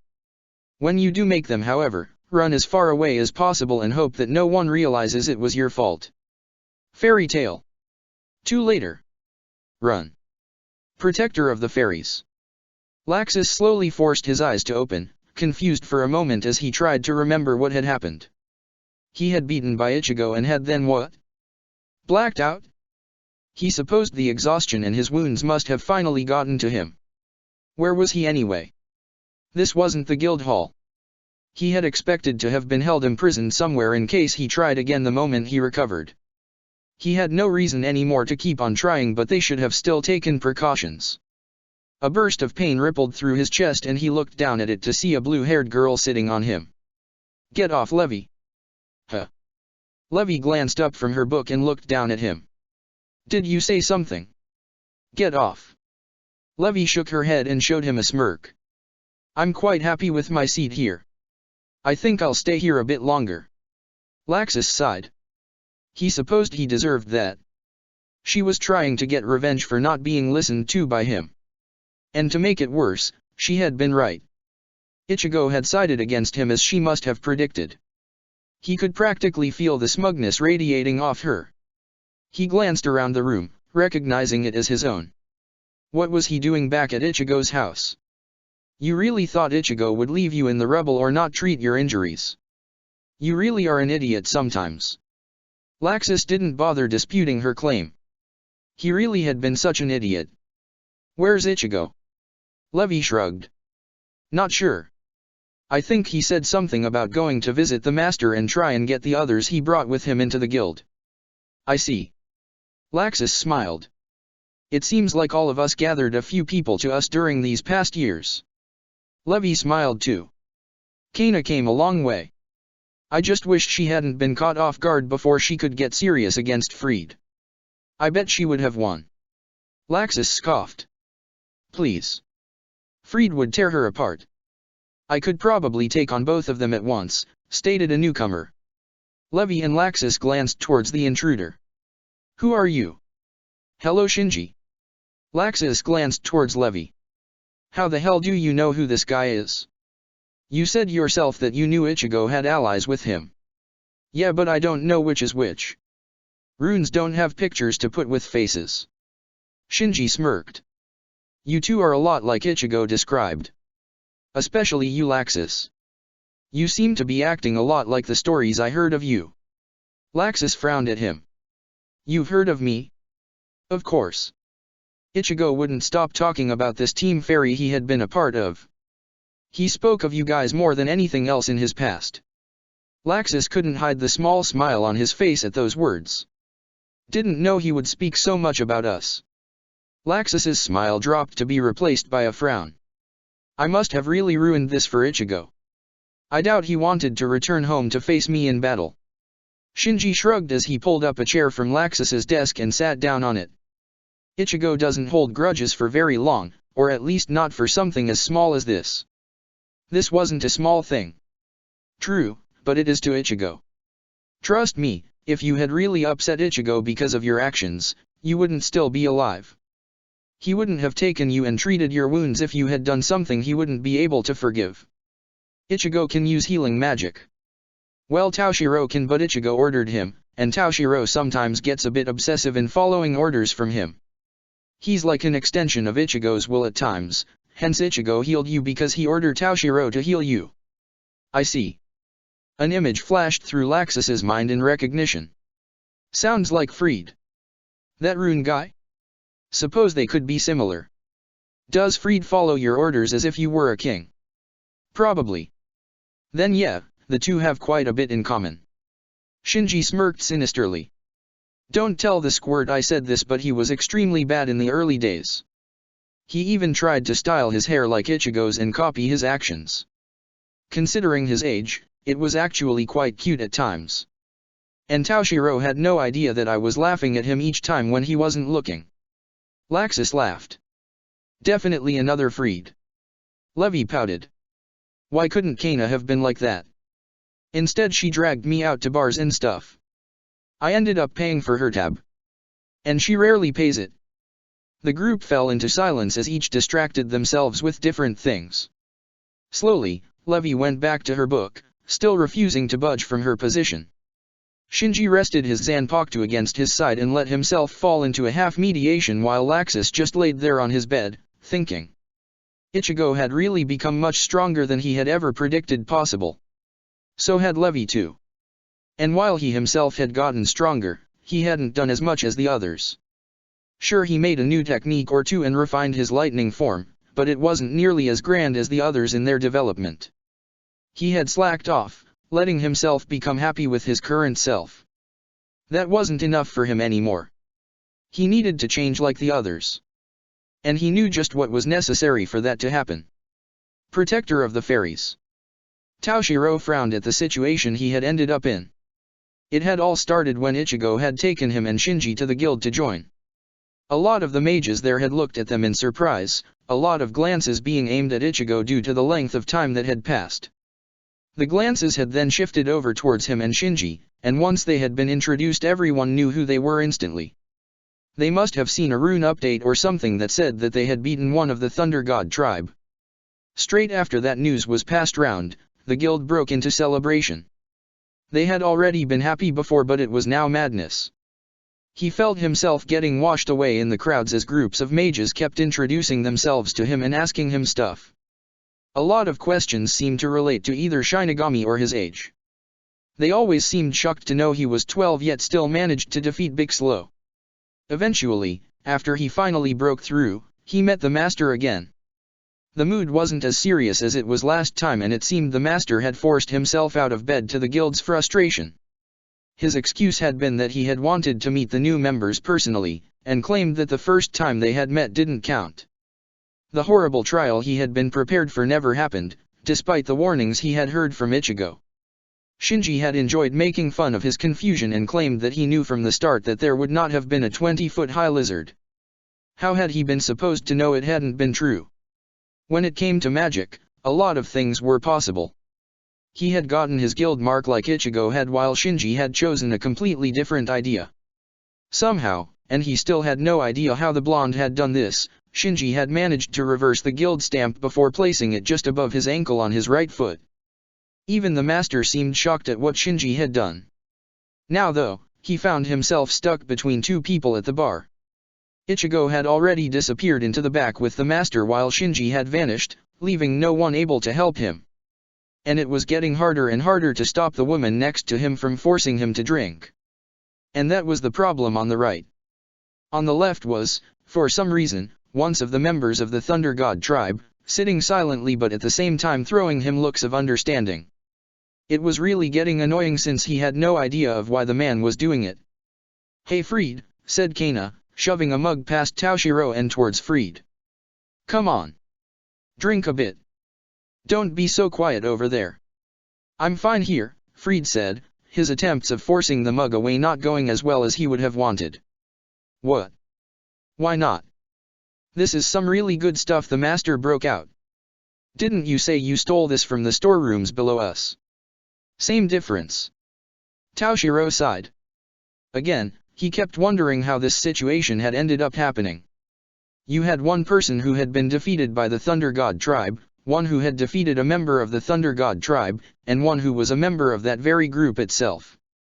"Come on Toshiro," said Kana as she tried to encourage him to speak more. "Join in with us. Take a drink. Smile a bit more. You helped save us after all." Toshiro glared at her. "Why are you being so friendly to me? I've never met you in my life yet you're acting like we're old friends." Kana shrugged. "Why shouldn't I be? You'd find it hard to find any member of Fairy Tail who wouldn't welcome a new member in open arms." "Well, except if the new guy had been an enemy, but we accept them too in the end." "What about me?" Fried pointed a finger at himself. "I was a member of this guild yet I went against all of you. Lighten up. If we are mad at anyone, it's Laxus. A soldier follows the orders of the general, and because of that we can't hate you for what you did. You were only trying to follow the orders of the one closest to you." Fried shook his head. "I can't accept that so easily. What I did. I didn't have to take part. I could have said no. I could have refused. Laxus isn't evil. He would have accepted it if we didn't want to take part. We all make mistakes." Kana glanced down at her glass in guilt. "For all my talk on avenging Juvia, I did a very poor job on it. I kept holding back." "I saw that." Fried looked towards her curiously. "What were you about to try?" "I didn't recognize it but I didn't want to wait around to see what it was." Kana tapped her nose with her finger and gave him a wink. "Sorry. A girl's got to have her secrets. Stick around the guild long enough and get to the S-class trials this year, and I might just show you." Fried nodded. "We will finish our fight when that date comes around then. I won't accept anything but the best from a fellow Team Fairy apprentice. You better get stronger too." Kana suddenly shot an arm out and grabbed Toshiro as he slowly backed away. "You better do the same too. I heard you beat Bixlow but don't get happy at just one victory. Ichigo was your teacher, Levi was mine, and Fried's was Laxus. I'm expecting big things from you too." Fried nodded in encouragement. "Don't let age get in the way. You can stand up strong with the rest of us." Toshiro sighed, allowing himself to get dragged back to the group. It looked like he wouldn't be able to escape these two very easily. What was it like training with Ichigo? Toshiro glanced towards Kana at her question. "It was training." "Yeah, but what was it like?" "I don't understand what you mean." "It was simply training." Fried seemed to nod in understanding. "He was the only one who ever trained you, wasn't he? You don't know how other people train so you can't compare the experiences." Toshiro nodded. "I suppose. So did you guys have to run for your lives as your teacher chases after you?" Fried and Kana froze before a shiver went down their spines. "On second thoughts, I don't want to know what kind of training you did. I feel bad for complaining when my training was too harsh but yours sounds horrible." Toshiro shook his head quickly. "It was all right. I'm sure he wouldn't kill me." "Well, I'm almost sure. You learn quickly or you pay the price." Shinji took to it with ease, though he loved making it harder for me by joining in. "We are taught in similar ways to those that we're used to teach our teachers. I guess me and Kana just got lucky that Laxus and Levi had been trained in normal ways." "Is risk of death not there in normal training?" "Not in normal training. Maybe it's because you're a Shinigami. You can take more than most and need to learn early on how to deal with swords. A kill or be killed instinct when striking. I had to be taught a similar principle when I started out with my sword." Toshiro actually looked at Fried in interest at the mention of swords. "Really? What is your sword like? It is the most wonderful sword in existence, the blade that strikes with the will of the fairies and dances through guards with ease. The blade of which my runes become reality with a mere slash of my blade. In other words, said Kana with a laugh, it's a magic conductor. I see. Toshiro looked away as Fried dropped his head in disappointment. Don't compare it to a Zanpakuto, muttered Fried dejectedly. Not all of us get a living blade as our ally, but we make do with simple ones such as mine. Besides, it does not matter how powerful a blade is but of the strength of the one using it. Fried glanced towards Toshiro and gave him a guarded look. You should remember that. Bixlo told me about your Zanpakuto, and it is indeed powerful. You should make sure you don't come to rely on it too much and start to believe that the power within it can substitute for your own.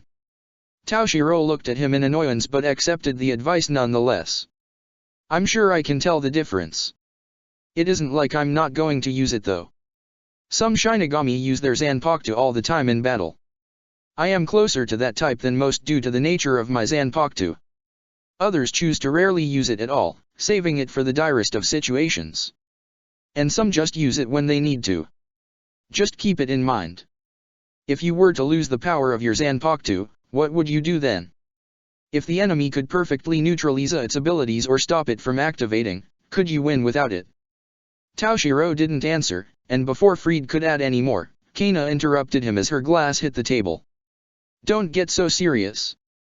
Come on already, let's celebrate for now. I just want to get completely smashed. Fried sighed before bringing up his own glass. Very well then. To fairy tale, and to its happy future. I'll drink to that. The two glanced at Toshiro, who finally complied and raised the glass of orange juice Myra Jane had given him earlier when he had been dragged over by Kana. To fairy tale. Protector of the fairies. Ichigo shuffled about on his chair, his sword laid against the wall beside him. The silence was killing him, and it was even more awkward due to the stares he was getting from the master. The master had done nothing but stare at him since he had entered the room with him, and it was quite frankly hard to ignore. Why was he getting these stares? It wasn't the same ones he was familiar with either. Those ones he understood. These ones were as if he was being reevaluated, but he didn't think Guildarts had even gotten these looks when he had been away for a long time. Maybe it was because he hadn't been in contact with anyone for the past 3 years, but there could easily be another reason. Still, it was annoying. Why couldn't the master just... I'm sorry. Ichigo snapped out of his thoughts, half confused at if the master had managed to read his mind or just had very good timing. I truly am sorry.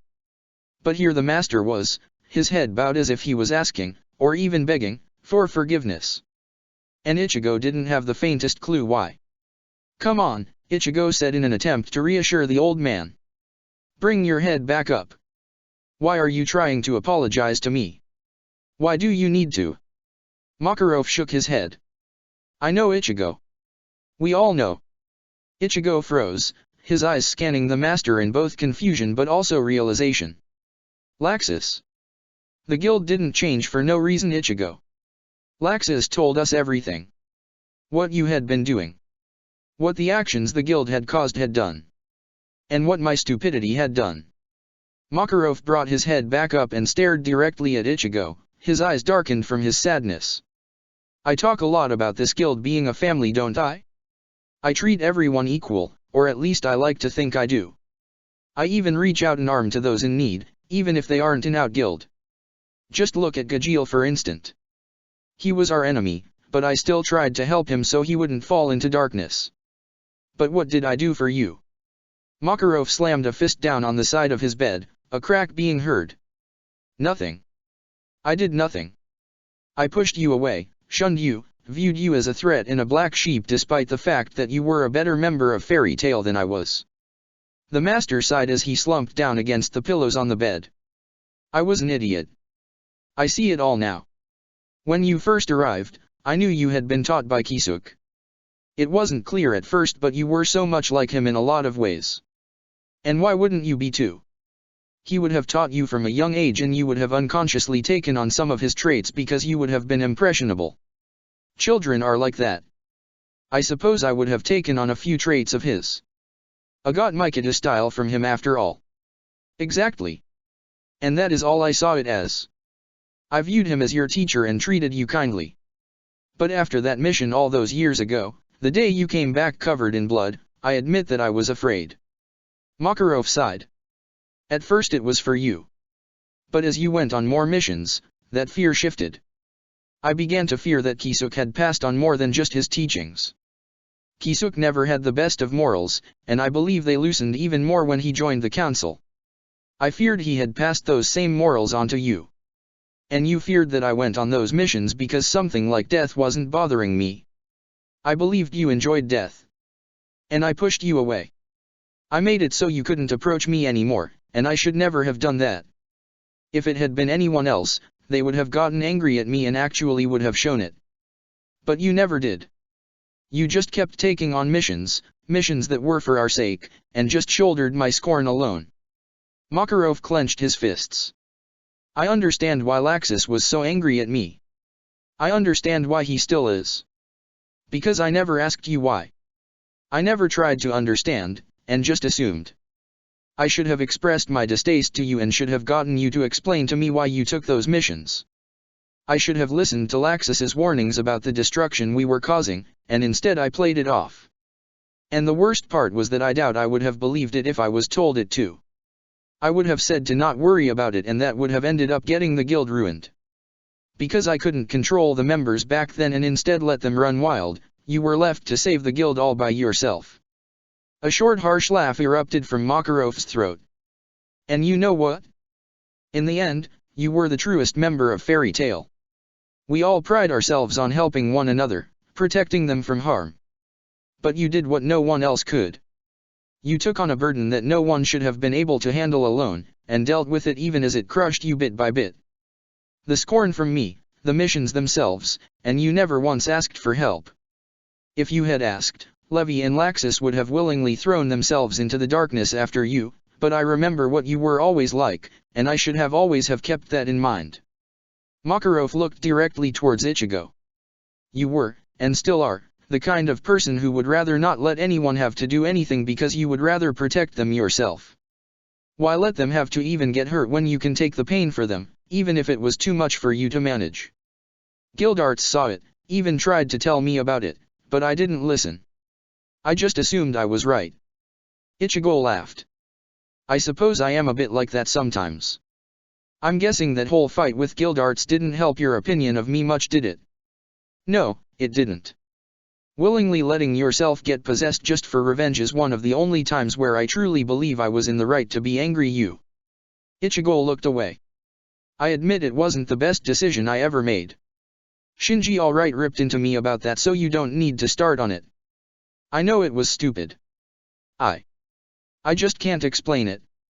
I wasn't afraid of the voice. I still don't understand why. Hell, that guy isn't even acting as Shinji said it should. Voice.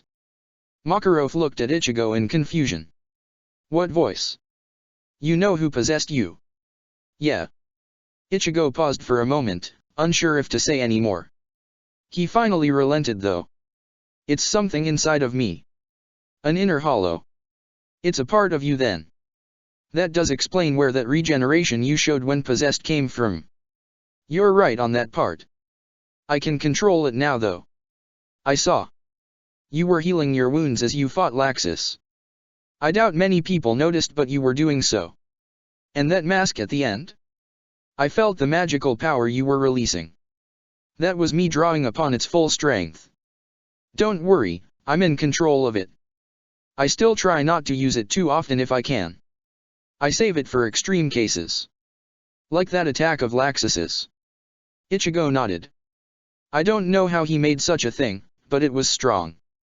I had to shatter it completely, as even a small piece of it would have been dangerous. I see then. The master stared at Ichigo a bit more before finally nodding. I'm going to trust you on this. I won't deny that power scares me slightly, but I made a mistake before when I let my fear control me. This time, I'm going to trust you.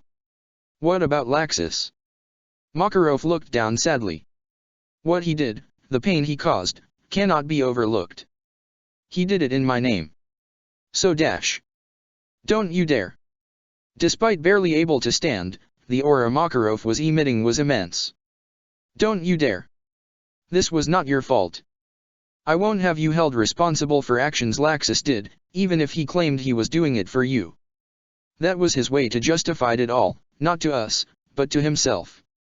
But in the end I saw it too. Makarov sighed.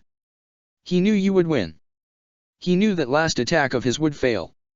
I wondered why he did it, and I realized the answer only moments after. He wanted you to be accepted here. He always did. And did you see what happened when you walked in here? You were treated as a hero. They gave me too much credit. They were dealing with much more and winning before I came. But you still defeated Laxus. You crushed a villain who threatened all of Fairy Tale. Laxus isn't a villain. But it is all in appearances. His first attempt failed, but when he realized he had failed, he improvised. He worked out a new way for you to be accepted by everyone. If there is a villain, there must be a hero. Ichigo slumped down on his chair. I didn't want to have to fight Laxus. Why did it come to this? Blame me. I caused this all. Ichigo slowly rose from his seat. I can't do that. Then you truly are a better man than I am. What will happen to Laxus now? Makarov looked away. You remember what happened to his father?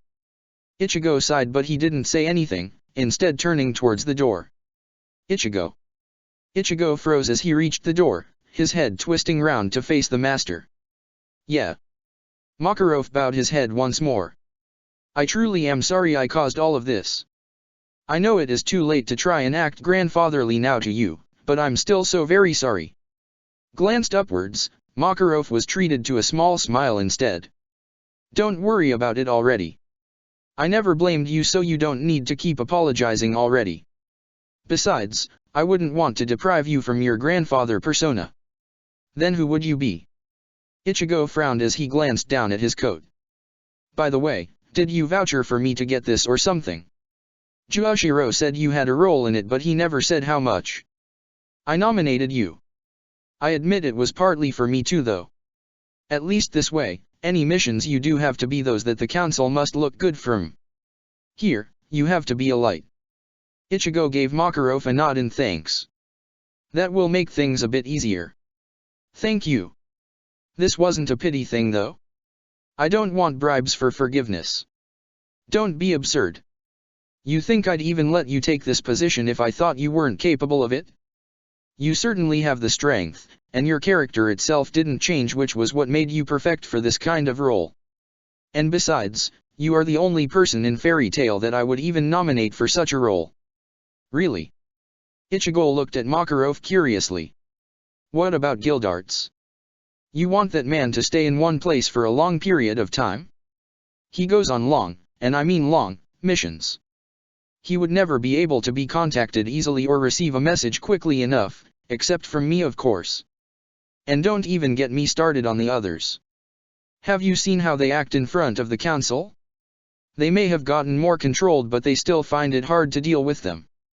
No, it's only really me and you here that have the patience for it, even with your so-called rude attitude to them. Well, there's Walrod too. I'll introduce you to him next time we are all assembled. Thanks. And I'm not rude, I just don't hold back what I say to them. If I can say it to someone in the guild, I can say it to one of them. What did you get offered in return for taking the position? I heard you mention that part to Laxus. A bit of relief on damages like before, the odd blind eye if things get bad. Bet it would have been useful for you all after that whole battle with Phantom Lord. Makarov chuckled awkwardly. That it would have. Then again. Ichigo scratched his head in thought. I may have not been able to use it since I'd probably be at the front lines attacking that guild myself. Was that all? You're curious, aren't you? Ichigo glanced at Makarov carefully, observing him to see if he could see any hidden motives. In the end he finally decided to just say it. The master was just honestly curious after all, especially since it was the only non-fairy tale related part of why he took the position. I have a bit of cover in terms of protection. It helps keep Shinji safe. Makarov looked confused at that statement. What are you talking about? Ichigo sighed and turned to leave. The council's word is law. I just get a little loophole around it sometimes.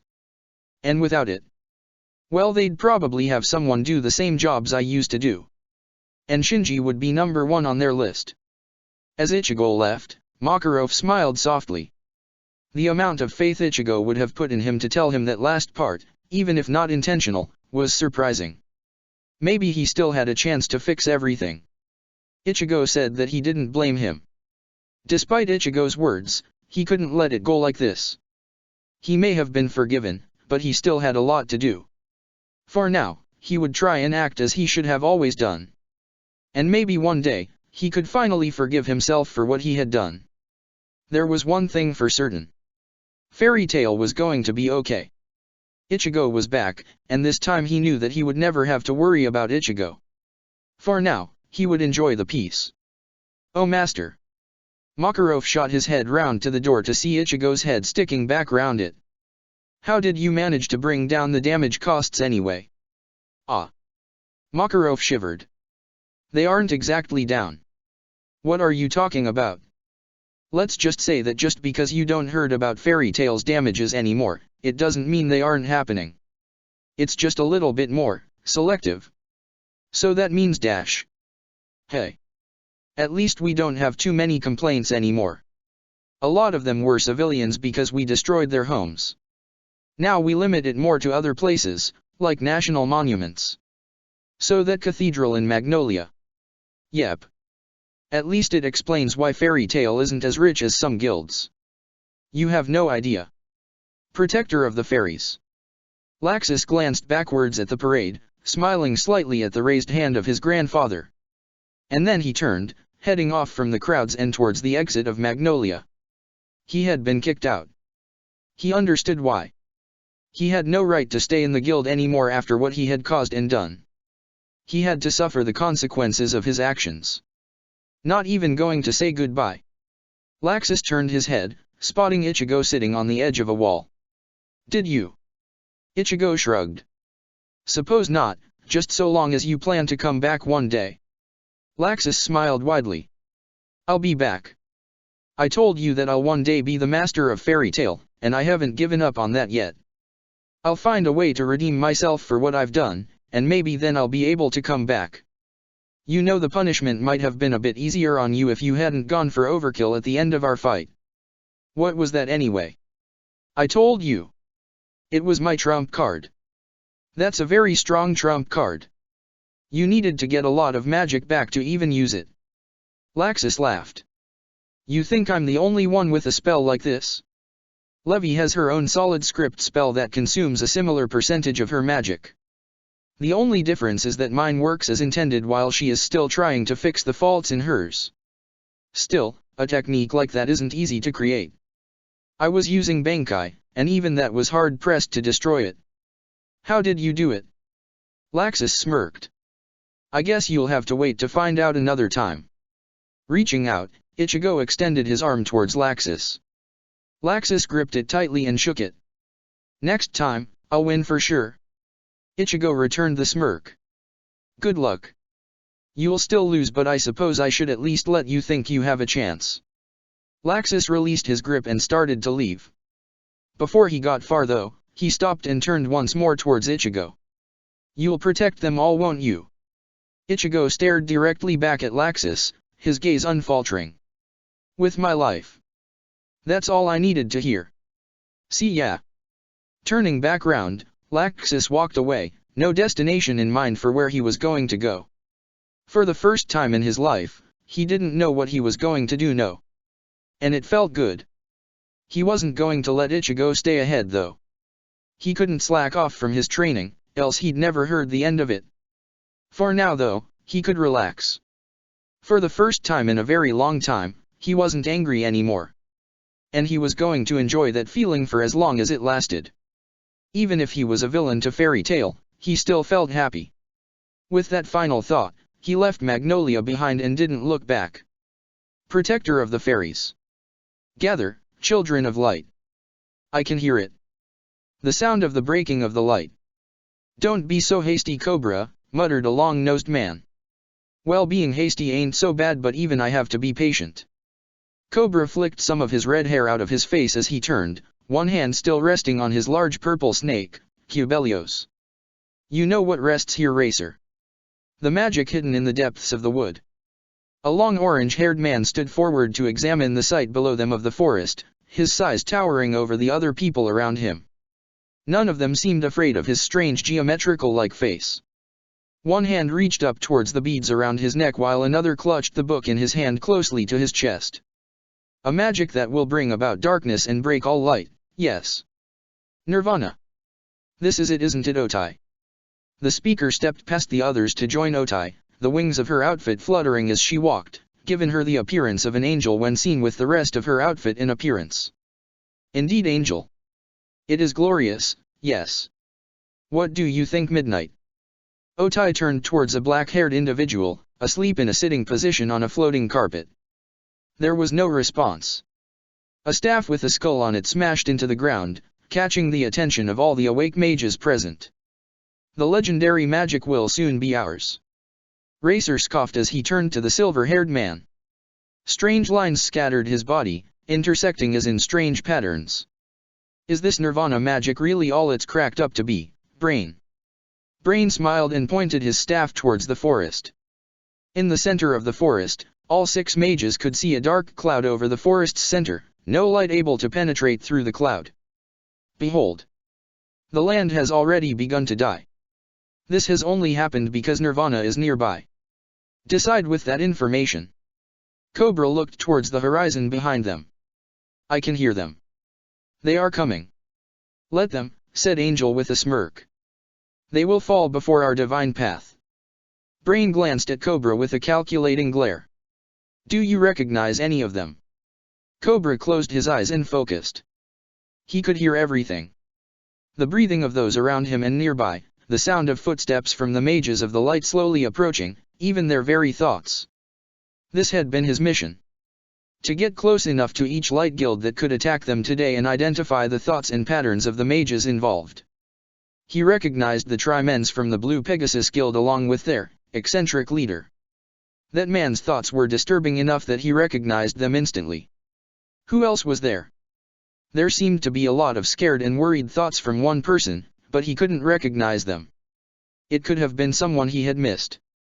There were some others with her, but he left them for now, his main plan to identify where they all were coming from and see if he could tell who they were. From another direction, he could sense mages he recognized from the Lamia Scale Guild. One thought a lot about love, another having to restrain his mind from subconsciously stripping. He didn't recognize the first's identity, but the second was definitely Leon Vastia, one of the 2 disciples of Ol, the woman who slew one of Zeref's demons. And who was that with them? Those thoughts were so respectful, even when hidden in the sanctuary of the mind. Most people acted one way while their thoughts resembled another. But these thoughts weren't doing that. He knew who this was. Juranikis. Brain's eyes widened. A wizard saint. They really want to stop us. They shall fail, yes. Money is more powerful than will, yes. Do not underestimate this man.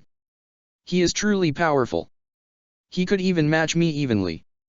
The others glanced at Brain in surprise, even Midnight moved slightly as if from shock. Brain paid it no heed though.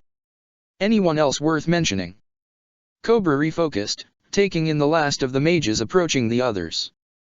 They have that dragon slayer of fairy tale with them. Insignificant. Who else? They have Urza Scarlet too. Urza Scarlet. Brain scratched his chin in thought.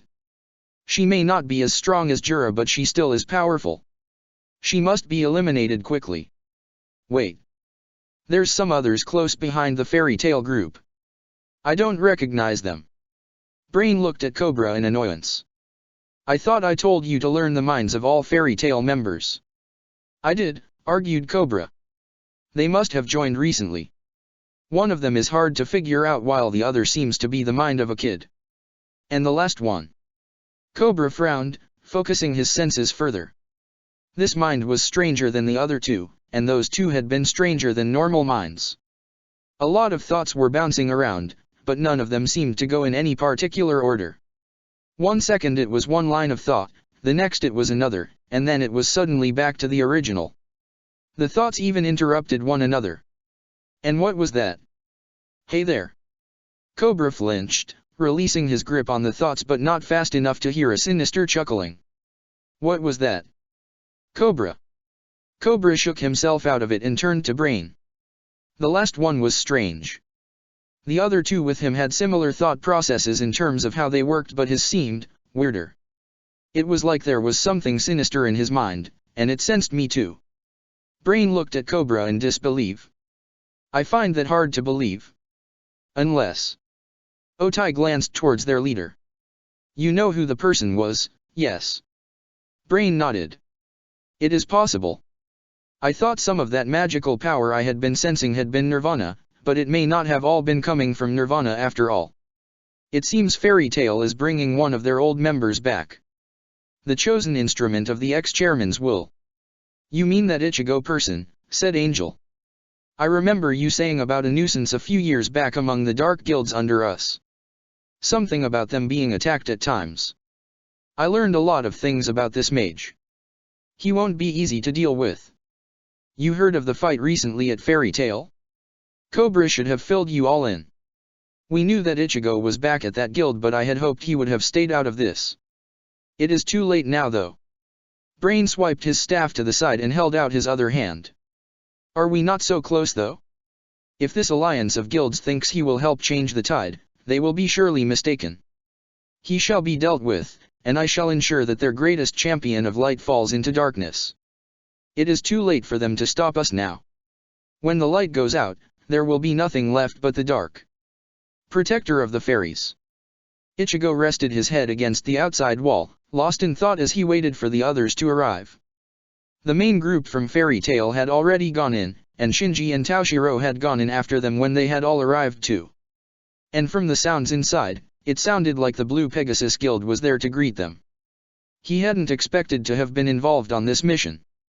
He had just been relaxing in the guild, catching up a bit with Levi when the people around them had started discussing the Balam Alliance. The Balam Alliance, if it could really be called that, was nothing more than a hierarchy. There were a lot of dark guilds involved in it, but they were simply subjects to the top three. Oration Cease, Grimoire Heart, and Tartarus. Well, there was the dark guild known as Raven Tail, but that was the only one strong enough to be able to act independently of the top three. Every other dark guild served one of the major three. Out of those three, Tartarus wasn't very well known. No one knew where they were, who was a part of them, and what strength there were at. Not even the dark guilds serving them knew that kind of information. Yet they were definitely strong enough to be considered as one of the greatest threats out there. Grimoire Heart was definitely the one currently regarded as the strongest, yet again no one could find them. They would pop up once in a while, cause some panic and destruction, and then vanish once more. The council might have known what they did, but they didn't share those details with the public, and they had good reason to do so. Oration Cease was the one that was unique amongst the three. It wasn't a big guild, and no one had even known what they were after. The guild even had only 6 members, which spoke of the required strength of each of them and the teamwork they had to have in order to work that well together and be so strong. But when the master walked in and stated they were going to destroy Oration Cease, that had been a massive shock. At first, everyone must have thought he was being stupid. But, as the master explained it all, it became clearer. It had seemed a horrible idea to simply provoke the guild alone, especially when it would open them up for retaliation. But an alliance with other guilds would stop the other members of the Balam Alliance from getting revenge. It wasn't like they cared about each other anyway, as their alliance was more of a non-aggressive pact. None of them would be bothered to fight 4 guilds at once just to avenge someone they didn't care for. Fairy Tail, Blue Pegasus, Lamia Scale, and Kate Shelter. 4 guilds, each sending members to fight together against this threat. From a glance inside, it looked like they had the so-called Trimens from Blue Pegasus. They must have formed sometime over the 3 years, so it was helpful that Levi had gotten him up to date on what had happened over the years. Going by what she had told him, that meant that there should be 4 members of Blue Pegasus there, and a quick glance inside had helped put their names to faces. Hibiki was the first he managed to spot, leading the other Trimens in their pursuit of the girls there. He was known to be a user of a magic known as Archive, a rare magic for someone to get involved with. It had few combat capabilities at all and was more the type of magic for a researcher or scholar. It was also rare to find anyone who could use it effectively, as it was closely guarded by the Magic Council, and anyone who could use it was watched closely. Archive gave you access to a giant source of magical databases, but the problem was that everyone used the same databases. It was why the Magic Council had worked so hard to develop those machines Mayuri had been using. It was something that wasn't connected to Archive. He did wonder how good this Hibiki person was with his magic, because, if he was good enough, then he could find out anything he wanted. Security protocols existed, but they could be bypassed if the user was good enough. After that brownish-haired Tri-Man was Ren, a dark-skinned individual with black hair. He was meant to be a user of air magic, a deadly type of elemental magic when used correctly. Take away the oxygen people breathe from around them and they will slowly fall without you even needing to do anything to stop them. Finally, you have the last of the Tri-Mens, a blonde-haired teen called Eve. From what Levy had told him, he was very new to Blue Pegasus, his old job being a trainee in an attempt to join the Rune Knights. When the Magic Council had dissolved, it seemed he had ended up at Blue Pegasus and the other Tri-Mens had taken him under their wing. Of course, the story sounded a lot sadder when Levy told it, but that may have been from embellishing the story when it had been printed. Journalists always liked to make things have a bigger impact than they needed to have. The boy's magic was meant to be snow magic, and he had heard rumors from Levy that he could turn everything around him into the purest white. The leader of this group though was an S-class mage, known as Ichia something. That man's name was simply too strange for him to remember. He was glad the only similarities between him and that man was their hair color, because any more would creep him out. He could still hear Urza screaming at Ichia to get away while the man in question rambled on about parfum, which he assumed meant perfume or something. At least the man was powerful. While a lot of Ichia's perfume magic seemed supportive, it was very powerful supportive magic. And it was meant to be deadly too. How do you block something you can't hit? He supposed a method similar to how he kept Mayuri's poison away might work, but that method was only useful when you had the magical power to emit easily. And even that method would be useless if caught before it was able to be released. It wasn't like he could stop breathing after all. From Fairy Tail, at least he was roughly familiar with most of the ones there. He remembered Natsu, and it seemed the boy had grown a lot over the time he was away. He definitely seemed stronger. And of course Happy was with him. Where one went, the other followed. Urza Took was different. She actually seemed more open with people, scolding them a bit less than he remembered her doing. And Gray, well, he hadn't changed much. He still had no control over his stripping habit. Lucy was new though. She seemed to use celestial spirit magic, and Taoshiro was luckily able to fill him in a bit on what she was like since he was the first to actually interact with her. Taoshiro described her as a celestial spirit mage who fought back to back with her spirits. While he admired her resolve and character to do so, he couldn't help but think she could do it a better way. He had heard she sometimes kicked her enemies as a finishing move, but it would be far better if she used that whip she carried. As much as she would like to fight alongside her spirits, she would not be able to deny that she isn't as physically strong as other types of mages. And that wasn't bad. It just wasn't good for her current way of fighting. It's why that when a celestial spirit mage did get caught up in fights, they always had a weapon of some kind to help fight with. A whip could, if used correctly, work far better than a kick. Her celestial spirits could provide the power, but a whip could help trap the enemy so that the spirits can hit them easily.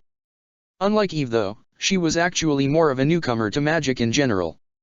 She hadn't been training from an early age like for Rune Knights, and she hadn't started earlier because of personal issues either. She had been a mage for, what? A year or two. She was smart though, so that helped compensate, especially since she was meant to be a mid to long distance type of mage anyway. But he had to wonder if someone like Gajeel might have been a better choice. Actually, that might have not been the cause, and that was taking away the extra damage Gajeel had taken when Levy had let slip who it was that had hurt her. Well, he said that she had let it slip, but she had been a bit too happy when she said who had attacked her, especially considering she must have known what he would have done afterwards. She must have really wanted revenge on that Dragon Slayer. Back to the current team, it looked more like Lucy had been chosen because she could work well together with them. He had heard she had been a part of that team with Natsu since she had joined, and most missions were done with Gray and Urza alongside them. A strong team made a strong force to be reckoned with. But Urza with Gajeel for instance, and they could have twice the power. However, put her with Lucy instead and there would only be a small jump in power. The difference however was what couldn't be measured.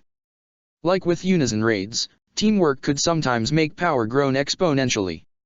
It was probably the best choice and it would be very effective, or at least it would be so long as the enemy wasn't too strong. Sometimes the only thing that could beat something that had a lot of power was to use a similar level of power. As for Lamia Scale, he wasn't really sure who they were sending. He could try and sense them out, see if he knew any of them, but part of him hoped to see Jura again. They had met each other a few times in the past after that whole demon fight, the last being to do with a giant squid or something. It would be interesting to see how the man had changed over the years. Mr. Ichigo glanced to the side to see the face of the little girl they had picked up next to him. Are you going to come inside? It must be cold out here. Ichigo shook his head. Go on in, Wendy. I'll be in when the last guild gets here. Wendy nodded before rushing back inside, the sound of her cat, Carla, scolding her from interacting with him. That cat really had a superior attitude that rubbed him the wrong way. It was all high and mighty, as if she knew best and that people should listen to her only. Still, it was surprising that the girl had come back out to talk to him.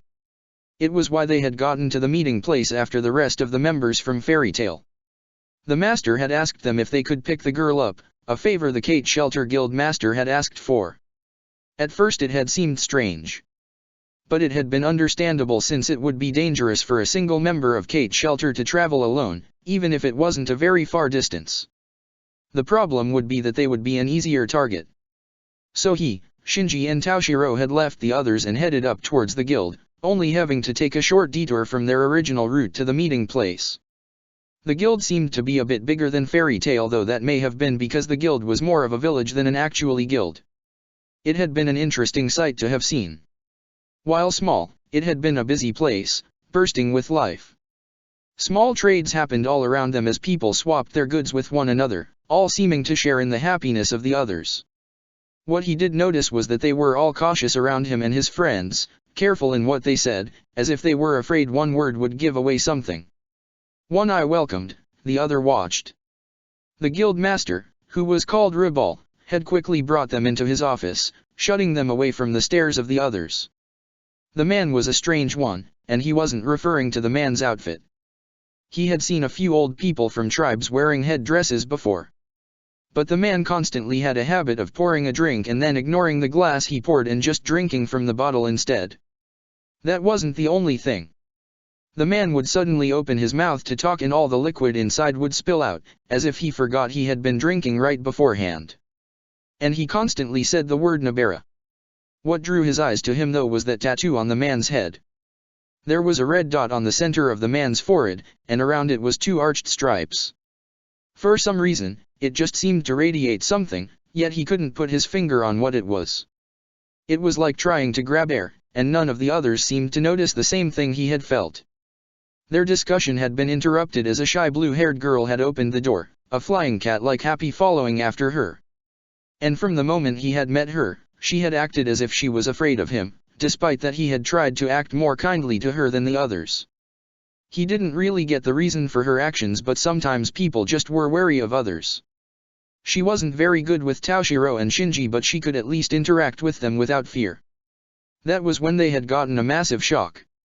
The member Kate Shelter was sending was this little girl. Trying to argue against sending a child on the mission had backfired enjoyably for the guild master, as he pointed out that Wendy was the same age as Toshiro, yet Toshiro was able to go on the mission. Wendy herself had seemed almost devastated when she thought she couldn't go anymore. It was like they had kicked a puppy. So they had conceded, taking the girl with them. She made very little conversation along the route there, constantly sending strange looks towards him when she thought he wasn't watching. He couldn't understand why she was so afraid of him. It didn't make any sense. They still had no idea of what kind of magic she used either. All she had told them was that she could use a lot of useful support magic, and then gone on to beg people not to leave her out because of that.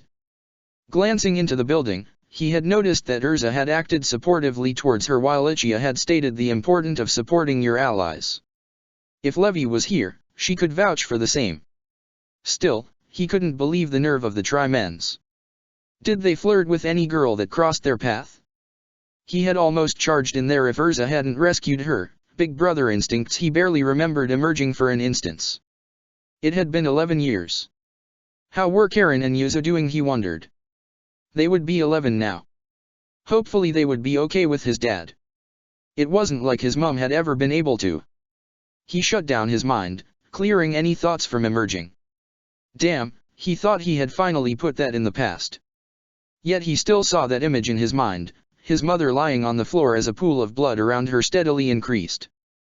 He knew it wasn't his fault, but part of him still blamed himself. Taking a deep breath, he suppressed those thoughts. He could deal with it later. He had a job to do today.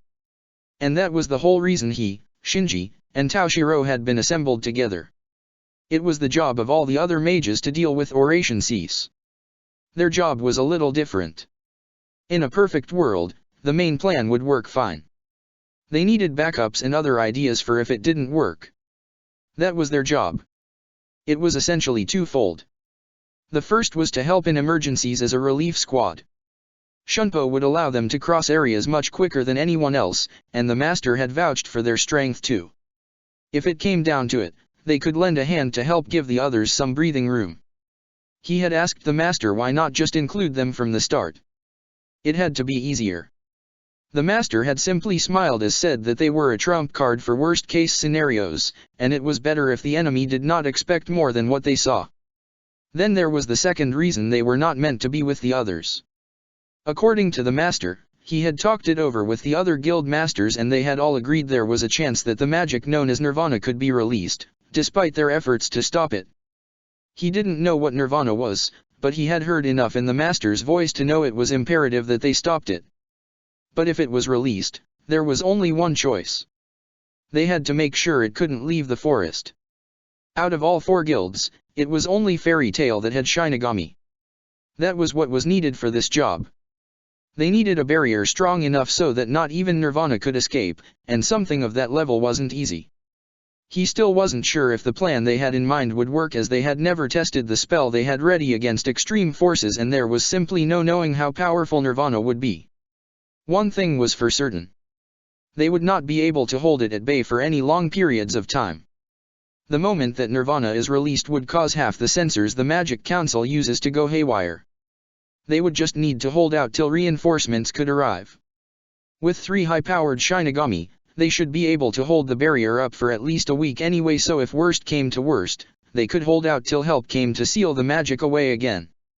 It has been a while, hasn't it, Ichigo? Ichigo glanced upwards, seeing the new arrivals. One of them had silvery hair, someone that he had a good guess of who they might be. Leon Vastia, a newcomer at Lamia Scale who was becoming quite popular. The pink-haired woman next to him had to be Sherry if that was the case, as the two were normally seen working together. The last member was exactly who he had hoped to see. Quite a few years now. How have you been, Jura? Jura motioned for the others to head inside before leaning down in front of Ichigo, a bit of earth extending out of the ground to form a platform for him to sit on. The two sat in silence for a moment. Then they broke out into laughter. I have been fine, Ichigo, said Jura happily. And it seems that I was right about you all those years ago.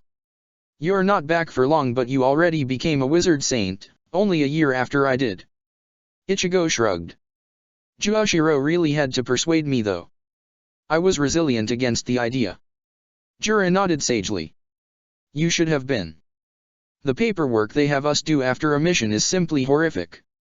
Pushing himself back up, Jura got to his feet and reached an arm out for Ichigo to pull himself up with. We might as well join the others. I can already hear the commotion happening. What do you expect? Take a bunch of competitive mages and put them in the same room.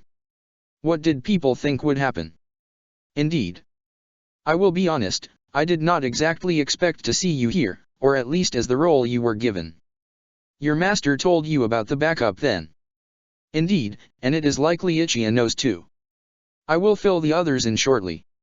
Wait a sec. Ichigo quickly reached into his pockets before finally pulling out a small cylindrical object. This is the signal flare. Send up the smoke and we'll be there as soon as possible. Thank you, Jura said as the two walked towards the door. We might as well get started then. I feel like everything that can go wrong will go wrong. Magic's involved.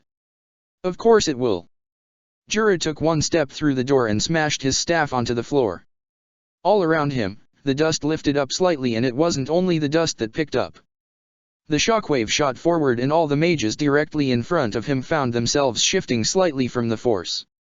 It wasn't much, and it was nothing for some of them, but it did its purpose. It got all of their attention. Jura slowly took step, all eyes falling on him as silence fell. Everyone slowly moved, regrouping into their groups as Jura took his place at the head of the Lamia scale forces. Ichigo quickly followed and moved next to Shinji. Jura glanced round each person, one by one. His eyes landed on Wendy for a moment and stared at her curiously for a moment before finally moving on to the girl's relief. He gave a short nod of his head to Urza and Ichia as his gaze landed on them before finally finishing searching the faces present. Well then, it seems that all 4 guilds have been assembled.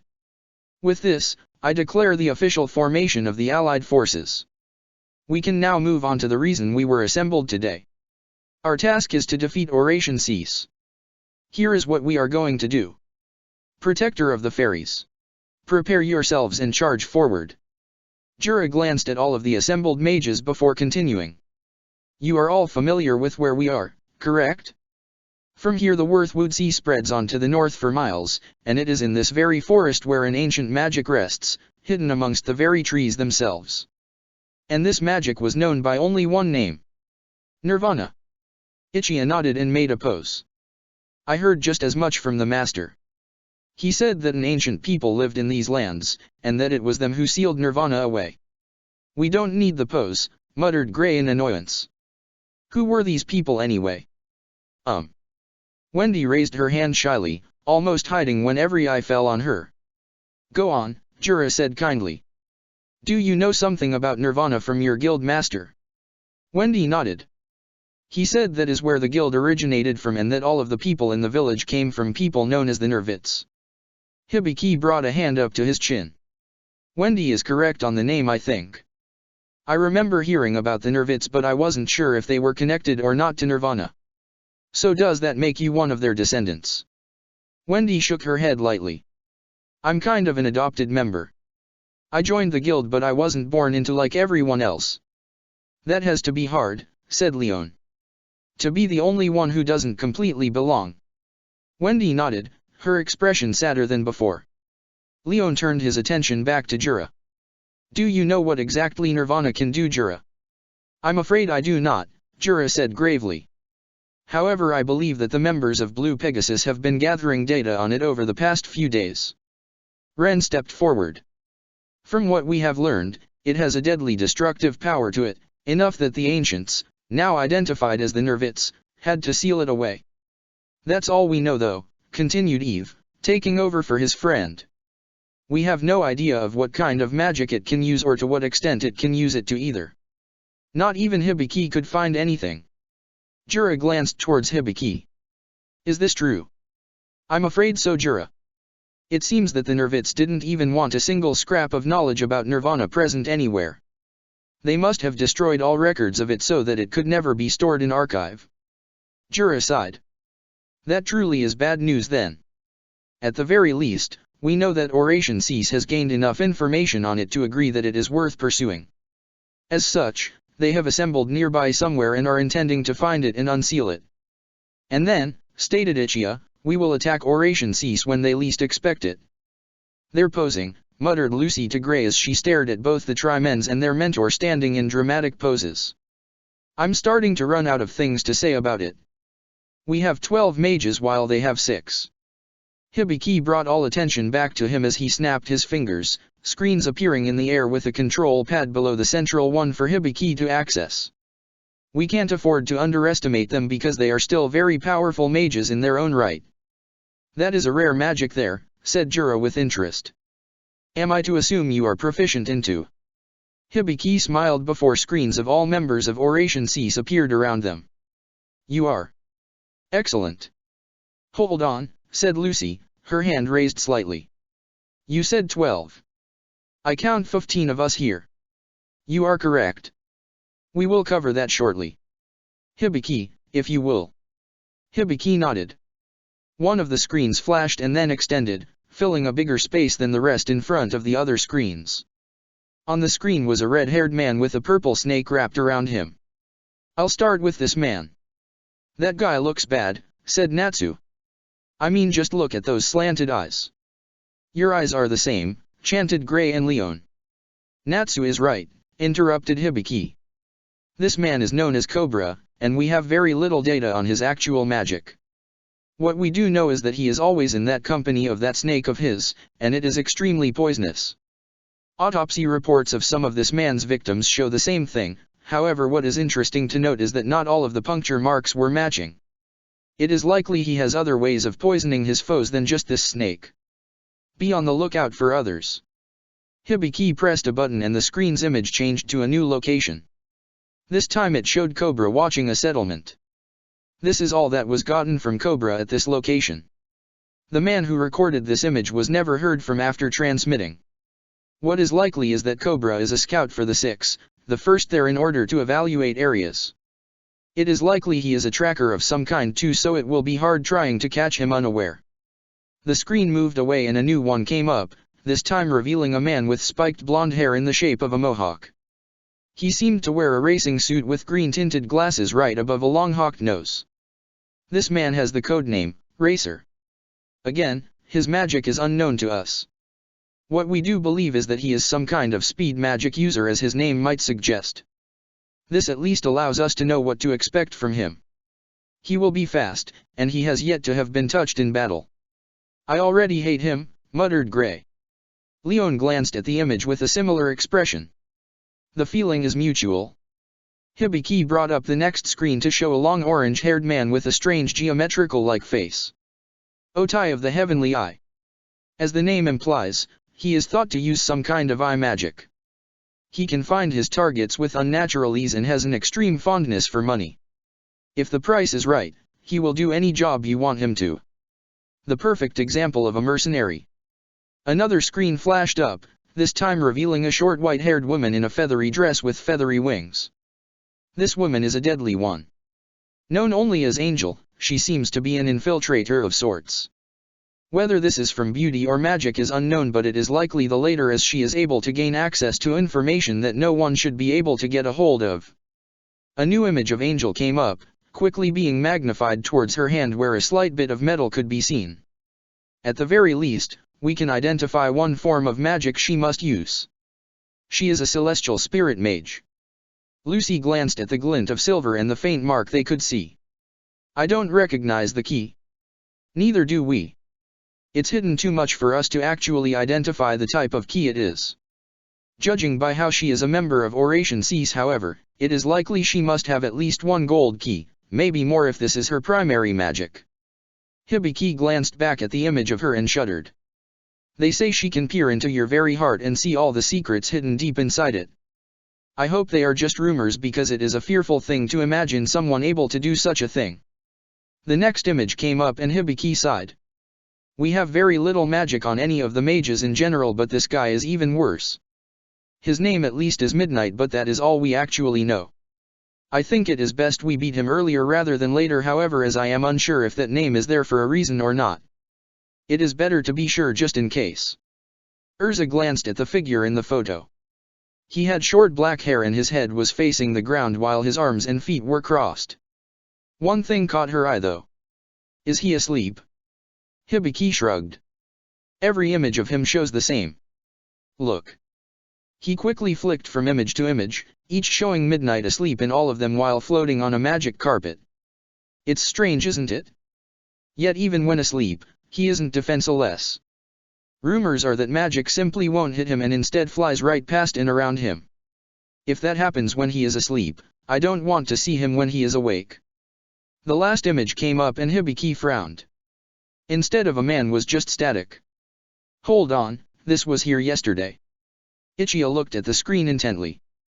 Did you create a backup? Yeah. I'll load it up. Good. Ichiya turned towards Jura. It seems we have discovered how they managed to keep so much hidden about themselves. Indeed. One of them must be able to use archive magic at the same, if not a higher level than Hibiki. Got it, called Hibiki as the image of a white-haired man came up.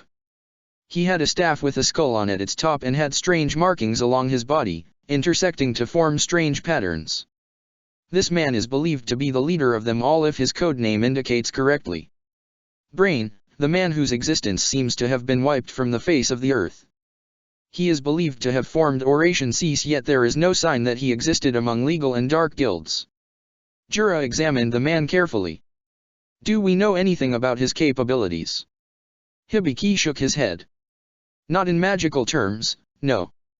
We have however managed to work out what those markings are. It is a strange formula and not one I have ever seen before, but it has characteristics of organic link magic. All the fairy tale mages took a quick breath, all aware of the dangers of that magic. Laxus had shown them that magic personally. We don't know what the purpose it, so be on guard. It could be trap-linked or perhaps may activate a spell. It could even be a way to recharge his magic. Can we disrupt it? Asked Ichigo. Afraid not. Without knowing how it works, we can't actually interfere with the magic. If we did cause interference with it, we could risk causing untold amounts of damage, and that is if such a thing could be done.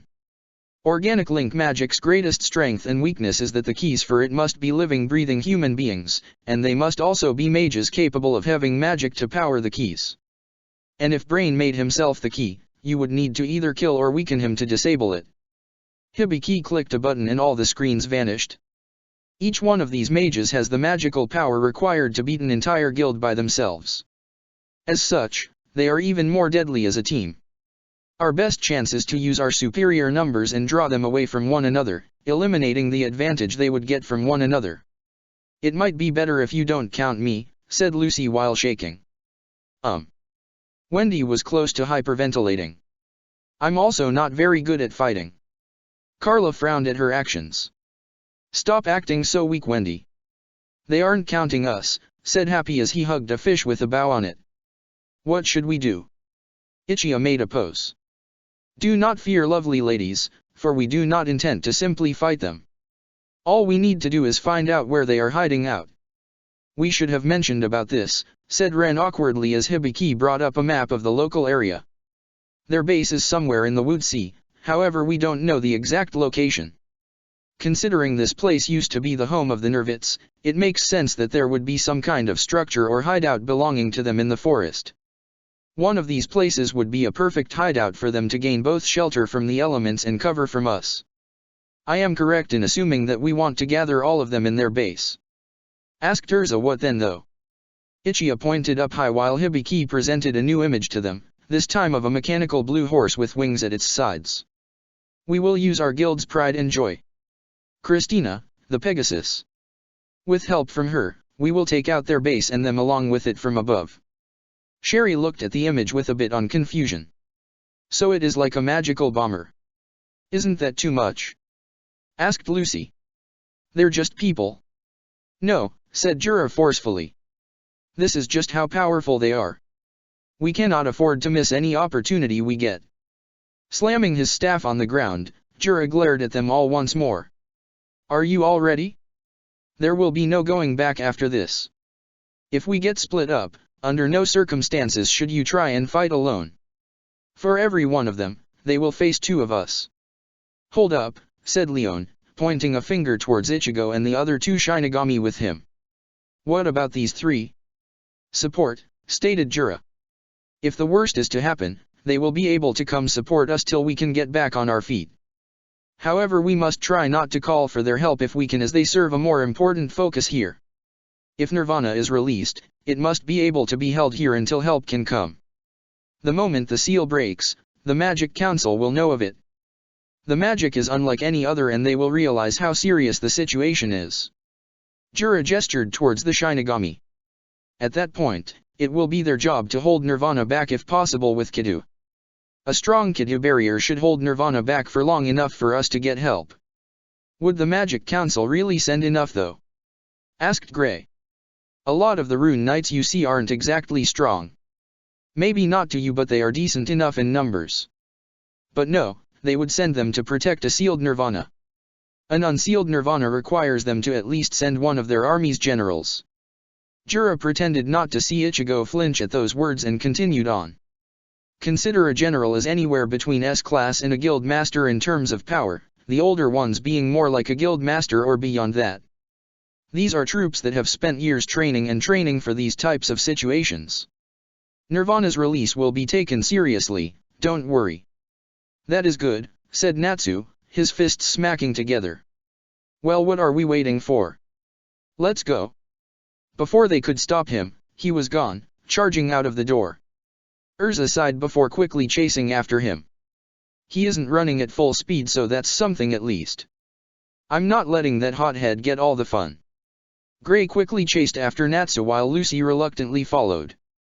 Don't leave me behind. Leon looked towards Sherry. We can't let Fairy Tail get all the good bits. Let's go, Sherry. Right. Wait.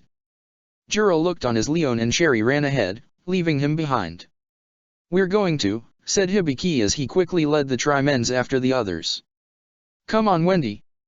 Wendy looked down towards Carla in fear. Do we have to? Don't worry, said Happy. I'll protect you. Carla took one look at Happy and then ran off, dragging Wendy after her. Let's get away from that cat. Don't leave me behind.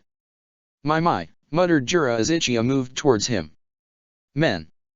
Jura quickly glanced over to Ichigo as he stopped the group leaving. Are you three off too? Ichigo nodded. We'll take up position somewhere nearby and wait for trouble. You have the flare if you need us. The three vanished, leaving only Jura and Ichigo at the building. It looks like we have begun, said Jura as he stared down the path the others had run to. We should hurry up and get to the others. I don't like already being separated like this. Something is unnerving me. Before that, Jura, if you don't mind me asking, I heard that you were a member of the 10 Wizard Saints. Is that true? Indeed. And we are in luck today. Even if I fall, we have Ichigo here. It gives us 2 Wizard Saints to battle Oration Cease with. Ichigo scratched his chin in thought. That is indeed fortunate. To have 2 mages of Makarov's capabilities here is excellent news for our cause. Oh no, said Jura humbly. I wish I was at Master Makarov's level, but I am not even close. This is a title bestowed upon mages by the council themselves, and out of all the current members, I would say that I am the weakest. Don't think so lowly of yourself, Jura. You were still one of the few given this title. That is no small feat. Jura smiled in embarrassment. You give me too much credit, but I thank you for your kind words. Ichigo looked off towards where Ichigo had vanished from.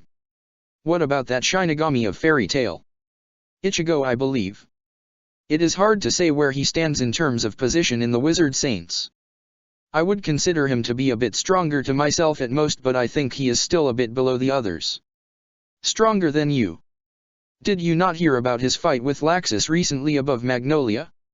Maybe I am considering too much, since I would not be able to fight so effectively in the sky, but I truly wonder how well I would stand up against him.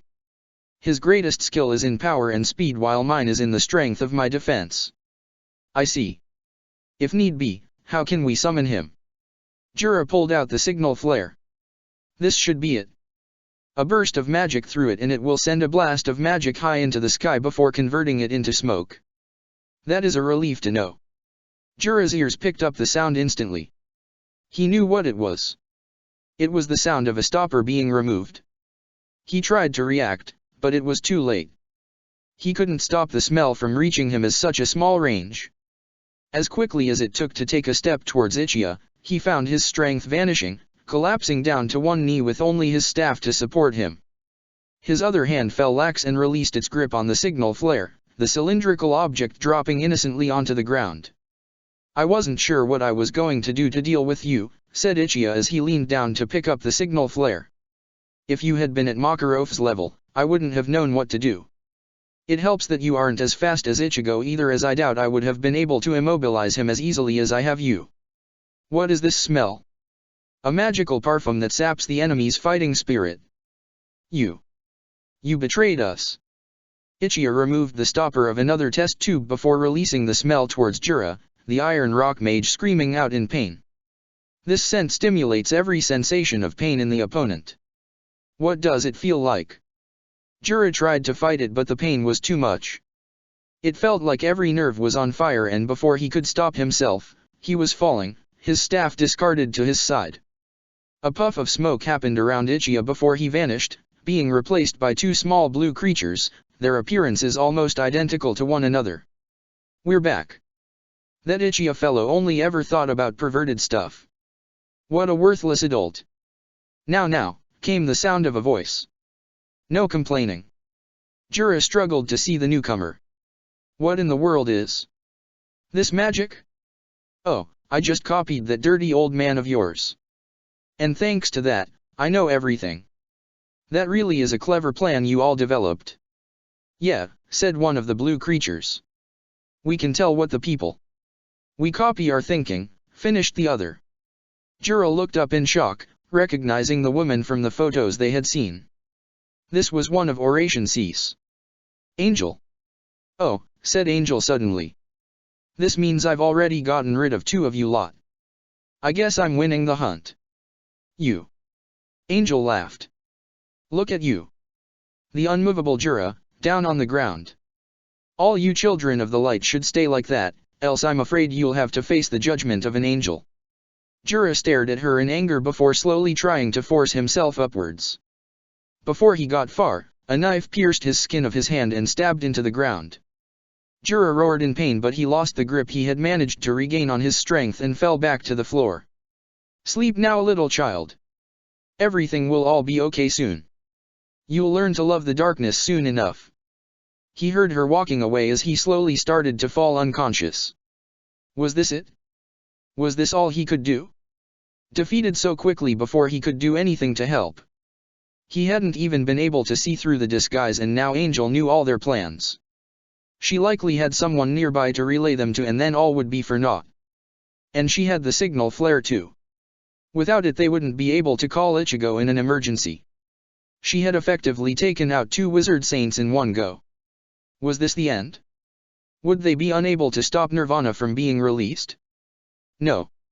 His eyes snapped open, one hand slowly reaching towards the blade piercing the other. He gripped the handle and pulled, the blade coming free inch by inch. It was excruciating. The effects of that smell seemed to still be in play, even going as far as to amplify the pain he felt. He kept on though until the blade was freed, letting it fall down beside him. Gripping his staff in one hand, he pushed himself upwards, getting back to one knee. Then back to one foot. Then finally two. He was up. He had to hurry. He wouldn't let the others pay for his foolishness. Step by step, Jura rushed as fast as his slow crutched pace could take him. He only hoped he could make it in time. Protector of the Fairies. Urza finally managed to catch up to Natsu and slow him down, the others quickly gathering up to them. She quickly counted them off as they passed her. They were short a few. Where are Jura and Ichigo? The Trimens glanced backwards in shock, regret filling their faces from abandoning their mentor. Master! Come on already, said Natsu impatiently. Let's hurry up and get to Oration Cease. I want to fight them already. Slow down already, hothead, muttered Gray. Did you even listen to the plan at all? Of course, but I want to pick the best opponent to fight. Leon glanced at Gray. Is that guy an idiot or smart? I seriously can't tell if he is talking about an enemy he can take or an enemy that happens to be the strongest. It's Natsu. Of course he wants the strongest. At least he has a straight head while fighting. Enough, said Urza to Natsu. We wait for the others left before attacking. Ignoring that we have Jura with us is the same as taking away at least a third of our total fighting power. It is a good thing I am here then. Urza glanced towards the newcomer. Jura. Jura nodded, taking a few uneven steps towards them. Sorry I'm late. I ran into some complications along the way. What about Sensei? Asked Hibiki in concern. Where is he? Jura shook his head. Ichiya was hurt. He won't be able to catch up with us yet. And you left him, said Eve with an accusing look in his eye. He told me to. He said that he couldn't risk the lives of his precious students for his own. Your safety was more important than his own to him. Master. Eve rubbed some tears from his eyes while Ren looked away, pretending that he wasn't affected by it. Hibiki kept glancing at Jura in confusion though. What was the problem? Oration cease. Urza looked at Jura in shock. Already? How many of them? 1. Angel. The rumors about her are true. Call off Christina. Now. Hibiki nodded before activating his archive magic, Jura walking up next to him to watch. Redirecting, said Hibiki as Jura watched, despite not being able to understand everything happening. I've sent it away on standby. No point risking keeping her nearby if she'll be destroyed almost instantly. I'm always amazed as this magic. Jura reached towards one of the screens and touched it with him palm. Incredible magic. If we were to find Oration Cease, do you think you would be able to track their magic? If I get a good grasp on it, yeah. I should be able to link a tracking system onto the local map and lock onto their positions. I'll need to be able to recognize the magic first of all, so that means finding them originally. That is a relief to know. Hibiki quickly glanced towards a screen that popped up next to him. There's just one thing I want to know. Jura looked at Hibiki and frowned. What is it? Well. Hibiki spun round, his palm extended and pressed against Jura's chest. Jura reeled backwards, clutching his pain. Hibiki. Urza charged forward, but Hibiki held out a hand, forcing them all back slightly. What are you doing? Relax. I just sent a bunch of garbage data at this guy and caused him to gain a massive headache. But why are you doing this to Jura? Said Leon, ice magic building up around him. He is our ally after all, or have you turned on us? Natsu did the same, his body lighting on fire. If you're with Oration Cease, I'll deal with you personally. Hibiki just kept up his guard against Jura. I can do more than just track Oration Cease if I have their magical signatures. I can do the same with us. And Ichiya is back at the mansion right now, which does match the story we just heard. Urza's eyes widened. And Jura? Jura frowned. What are you talking about? It's me. Don't believe this traitor. So why are there two Juras at the moment? Everyone moved back from Jura at Hibiki's words, Jura only smirking at the accusation. You're a smart one. Pillars of earth and rock shot out of the ground, Urza quickly shot forward and requipped two swords. With a flourish of strikes, the earth shattered, Grey and Natsu sprinting past her. Natsu quickly jumped at Jura only for the imposter to grab Natsu midair and thrown him away. Instead of trying to break free before being thrown, the flames around Natsu's arms extended outwards and formed flame claws. As he left Jura's arms, the claws wrapped around Jura's midsection and pulled Natsu back towards Jura. Fire Dragon's Claw. Natsu's feet slammed into Jura's back and pushed him forward, Grey already there to continue the assault. With one hand clenched over the palm of the other, magic quickly gathered and shaped. Ice Make, Ice Hammer. From Grey's hands formed a hammer of ice. Without missing a beat, he slammed it at Jura as he was pushed forward, forcing him up slightly into the sky. Leon was right next to him making the same pose. Ice Make, Eagle. Eagles of ice shot from Lion's fists, shooting towards Jura at a quick pace. Jura this time didn't just try to dodge. A flick of his wrist brought forth earth from the ground around him, the eagles shattering against the earth harmlessly. I won't let you imitate Jura, said Sherry in anger. Doll attack, Rock Doll. The earth that protected Jura now turned against him, leaving his defense to form a golem of rock. The golem raised its arms and smashed them down at Jura, the staff the man was using barely coming up in time to block the strike. Eve made use of that opportunity, his right arm extended towards Jura. White Fury. Snow blasted from his palm, quickly spreading out as if got further away from Eve and intensified in the speed it spun at. By the time it reached Jura, it was already a small snowstorm, capturing Jura within its deadly grasp. A rock guard came up around Jura, but Ren raised his arm and clenched his fist, the defense shattering into smaller pieces. Aerial. Those pieces then shot towards Jura and shattered as they hit him. Jura kept up against the bombardment for a moment before finally falling to one knee, his breathing uneven. "Now then," said Hibiki. "Who are you really?" Jura smiled sinisterly. "Who do you think?" A puff of smoke and Jura vanished, two blue creatures being in his place. "I can't believe you saw through us though." "Yeah, that was so mean. Why couldn't we have our fun?" "Don't worry, Gemini," came a voice as Angel revealed herself from the trees around them. "Go take a break for now." The two twins vanished in a flash of light as they departed back to the celestial spirit world. All the mages present turned towards Angel, ready to attack. Angel just acted like nothing was wrong though, unafraid of how outnumbered she currently was. "You know, I had quite expected Gemini to be able to use Jura's strength a lot more effectively than they did. I suppose that's what you get when you try and copy someone whose magical power far surpasses your own. Got the rough stuff, but you really can't imitate the same feats in battle like the original could." "Surrender," said Urza, one sword aimed at Angel. "You are outnumbered." "Oh really? I think I'll be alright. I brought backup too." Urza's eyes widened before shouting to the others. "Move." They all scattered just in time. No sooner had they done so, the ground had changed to liquid beneath their feet, Otai emerging from underneath it with a smile. "Money is power, yes." As they fell back, pain hit them from behind as Racer shot past them all before finally stopping at Angel's side. Cobra quickly jumped out from his resting point in a nearby tree with a smirk, his snake wrapped around him. Finally, Brain and Midnight came forth from below the edge of the cliff, Brain immediately stepping off Midnight's magic carpet.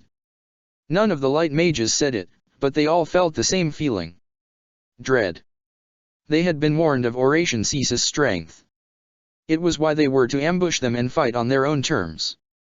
But now they were the ones being ambushed, and it would be Oration Cease that would have the upper hand here. They were already done two members of their group, and each fallen mage would only decrease their chances of winning. Natsu smashed his fists together, the fire around him intensifying. "Hold your ground. We aren't out yet." Natsu's words were enough to snap them out of their dark thoughts, and they latched onto them like they were possessed. Natsu was right. They still stood, and they couldn't give up right now. If they could, they would retreat, but this wasn't the time where you could retreat so easily. Oration Cease wasn't likely to let them go after ambushing them as such. They wanted to deal with them all here and now. Then they would make it hard for the Dark Guild. If they wanted them to run, they would find it harder than they had hoped. They would not flee, they would not fight in fear, they would not falter. They were fighting for more than themselves here, and they couldn't afford to lose. "You know the plan," said Urza. "Pick your targets. Scatter." The allied forces shot apart, teaming up with those close to them and charging towards their targets. Leon and Sherry were the first to reach a member of Oration Cease, charging at Otai. Doll attack, Mud Doll. From the liquid earth that Otai had appeared from formed a large golem head, preparing to swallow Otai whole. Meanwhile Leon brought his hands together and launched constructs of ice towards his opponent. Ice Make, Snow Dragon. From his grip formed an ice dragon, quickly rushing towards Otai and began circling him. Then it tightened the circle, freezing Sherry's doll solid with Otai inside. "Love will prevail," said Sherry as a taunt. "I'm afraid our opinions will have to differ. Love will always fail against money, yes." Sherry and Leon tries spinning round in time, but Otai was already moving, an arm extended towards them. "You can't escape me, yes." The ground beneath the two Lamia scale mages' feet turned to liquid before rising around them like a wave. The waves of ground enveloped them and washed them away, none of them able to do anything as the felt themselves get washed away and crash into the ground. It was like they had stepped in quicksand and had been unable to escape. Racer observed the three Tri-Men surrounding him and just sighed. "Don't think you can escape us," said Hibiki. "None of you understand," muttered Racer, and then he vanished. Hibiki felt the force of the strike, but Racer was already gone, taking down Eve and Ren as he passed them. "I'm the fastest. You can't hope to trap me." "Already done?" asked Cobra, shouting across the field as he dealt with Natsu. "You're going to ruin all of the fun. Don't ignore me," shouted Natsu before slamming himself into Cobra. Cobra winced but forced himself to grab Natsu through the flames surrounding the Fire Dragon Slayer. "You're tricky, aren't you? Want to see something rare?" Cobra pulled his head back and Natsu realized exactly what he was trying to do. The flames surrounding Natsu went wild as they flew outwards, forcing Cobra to abandon his attack to avoid the blaze.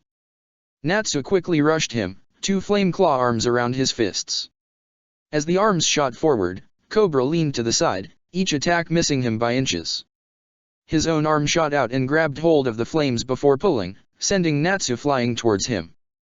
Natsu spun midair and enveloped his feet in flames before expelling them, sending him flying away from Cobra. Cobra just smirked and did what Natsu had stopped him doing before.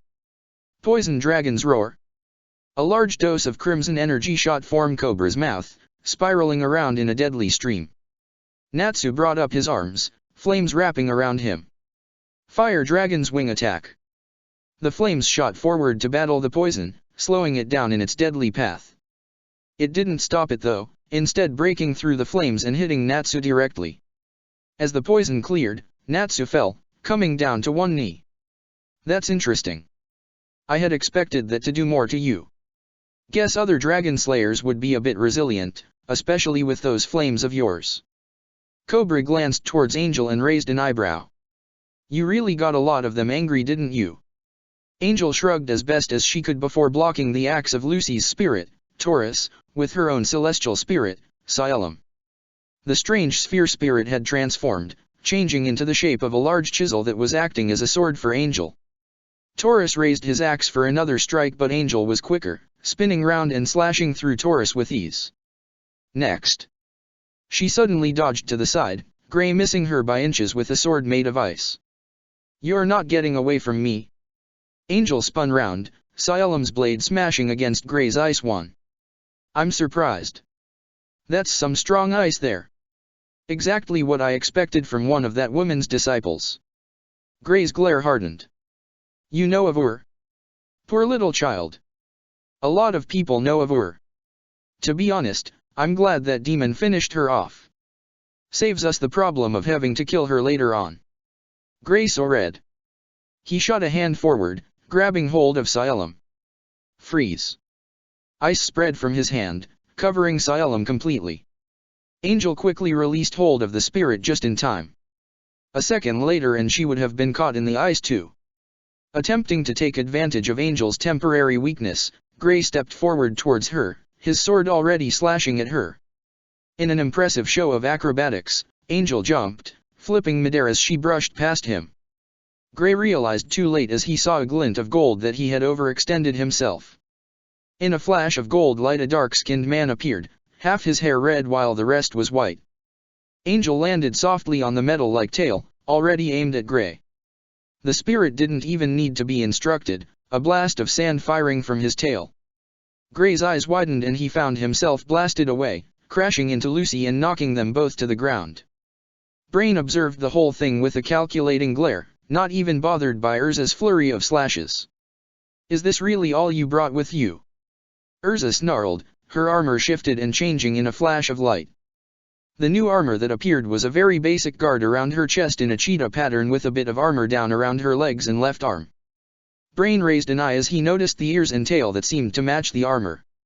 "Cosplay? Really?" Urza suddenly shot round him, Brain quickly spinning to parry the two claw-like attachments that had formed around Urza's hands. "Maybe not cosplay then. You have some interesting armors there. Should I take that as a compliment from you?" "You should. I see now I should have taken you with me all those years ago when I found the others." The Tower of Heaven was an excellent place for gathering strong mages, it seemed. Urza's eyes widened before quickly striking again, attempting to overwhelm Brain with a mass amount of strikes. Brain felt the strain from blocking them all and knew it was only a matter of time before she managed to break through his guard or that he made a mistake in blocking. So he didn't leave it to chance. As Urza saw her chance, he cast his own spell.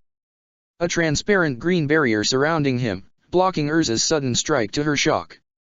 She was already jumping backwards, showing her skill at recovering so quickly. He had gotten what he had wanted though. He shot forward, his fist clenched. Urza brought up the claw daggers to block, but he ignored it, smashing his fist against them. A wave of his green darkness magic shot out around his fist and helped him push forward before finally shooting past Urza's daggers, hitting Urza and sending her backwards. He couldn't deny that she was skilled, but so was he. And while that armor enhanced her speed dramatically, it had to offer something else in exchange. A lose of defense wasn't too bad if you could make sure you could dodge with the newfound speed, but it did mean a hit like his was going to be much harder to shrug off than with any other armor. Now Cobra. Cobra nodded, his snake that had vanished at some point jumping out of the earth, thankfully softened by Otai in preparation. Urza moved fast, the snake's fangs only grazing her right arm, but it was enough. Within an instant, she felt the pain, collapsing to the ground as the poison rushed through her body. Urza tried to stand and Cobra shook his head in amusement. Don't bother. I doubt you can do much with the poison infecting you. You'll just end up suffering in agony for a few hours before finally succumbing to it and ending up dead. Urza's expression hardened before collapsing back down to the ground. Brain chuckled as he glanced around all of the fallen members of the Allied forces. It looks like they are all dealt with. Indeed, said Racer. That was faster than I had expected. Cobra just sighed. What should we do now? Shall we go back looking for Nirvana? Damn it, muttered Gray as he glanced around him. Everyone was down, whether it was temporary like Leon and Sherry in the Earth Trap or Hibiki and the other Trimens that had been hit by a sudden set of surprise attacks. Natsu looked like he could get back up soon, but something was making him slower, and if Natsu couldn't beat one person then there was no way he would be able to defeat all of them. Urza, Hibiki called. Send out a signal. We need reinforcements. I can't, said Urza in annoyance. I don't know how to. Only Jura did. I do, supplied Angel helpfully, her tone mocking. It is surprisingly simple. Reaching into a pocket inside her dress, she pulled out the signal flare she had taken from Jura. You just wrap your hand around it, hold it up, and boom, the smoke goes up. Angel raised the signal flare exactly as she had described. Like this actually. And then light shot upwards before exploding into red smoke. Protector of the fairies. Watch the light fall and dim. Urza's eyes widened as the smoke exploded outwards. Her gaze quickly fell back to Angel, the woman showing no signs of being annoyed or embarrassed from setting off the signal flare. In fact, none of Oration Cease seemed worried. Why? Were they that overconfident in their skills? They had demonstrated them a minute ago and she couldn't deny that they were all strong, but this was madness. Did they really think they could fight Ichigo and the others so easily? Unless they had something else planned. None of them could stop Oration Cease, and lying on the ground like this made them excellent hostages. Were Oration Cease planning to use that to their advantage? Despite the situation they were all in, Urza found herself actually wishing Ichigo would ignore the signal flare. They would find a way to survive, but this all reeked off a trap. And then she felt her hopes vanish as she saw the blast of black energy from the distance, the heavy feeling of Ichigo's magic stretching out towards them all and getting closer at an alarming pace. Angel glanced in the same direction and smiled as she turned to Brain. It seems he is coming. Excellent, muttered Brain, what looked like an expression of glee on his face. All of you get ready.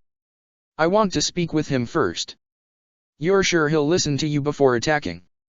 This will make him. Brain held out his staff and darkness shot forth. Urza brought up blades as she forced herself in front of the darkness, but it bent past her, continuing past the group. It finally reached a large rock and shot around it. A cry was heard and then Wendy was pulled out from it, reeled in too fast for any of them to catch her. Brain grabbed her with his free hand and threw her behind him, a bit of darkness spiraling around her that restrained her from moving. That should make him a bit more likely to speak first. You bastard. Brain raised an eyebrow as Natsu flung himself forward, his flames doing the moving for him. Smart kid. He's using the flames to move his body since the poison is slowing him down. Midnight. The only indication that Midnight had actually heard was a slight nod, breaking from the slow pattern he had been in for a moment. And then Natsu's flames shot away from the Dragon Slayer, wrestled out of the boy's control before he could stop them. Natsu hit the ground near Urza, struggling to move. "Damn it. These pests are bothering me," said Brain. "I'm tempted to just kill them now just to see if Ichigo speeds up." A sword suddenly smashed into the ground between him and the allied forces, a long chain stretching back from it. All they saw was a slight tug on it and then a black blur as Ichigo crashed into the ground, flicking his sword from the ground with a black Getsuga wrapping around the blade. "Wait." Ichigo froze at Urza's words, glancing towards her uncertainly. She just gestured towards Brain and Ichigo got the message when he saw Wendy behind them. "I see." The black Getsuga disappeared as Ichigo lowered his sword, but everyone could see it could be brought back up as quickly as breathing. It was more of a way to act courteously than anything else. Ichigo looked towards Urza and the others. "Are you guys okay?" Hibiki answered for them all. "We are now." "Are the others on their way?" Ichigo shook his head. "I came alone. We felt something was off and decided for me to go on ahead. We still need to be ready for the worst if Nirvana gets released." Brain glanced Ichigo up and down before taking a few steps towards the orange-haired Shinigami. "That was much quicker than I had even expected. You truly are as fast as the rumors said?" "There are rumors? Strange. I've been back just a few weeks and everyone already knows. The curse of standing in the light. To be honest, it would have been far greater to your advantage if you had stayed in the darkness. Few people knew you existed, and few knew what you were capable of too. It probably saved your life for a few years in those early days." "Are you a member of Oration Cease?" asked Ichigo, attempting to get rid of the small talk Brain was trying to engage him in. Brain didn't let him break away from it easily, however. "Of course, but do we really need to talk about me right now? I'm more interested in talking about your future. I'm guessing it's going to involve stopping you." Brain shrugged. "Do you really need to stop us though?" Ichigo looked at Brain like he was stupid. "Yes, I believe that's the reason I have a sword ready." "Ah, you foolish boy." Brain sighed. "Can you not see it? Why do you stand with them? You could do so much better standing with the dark."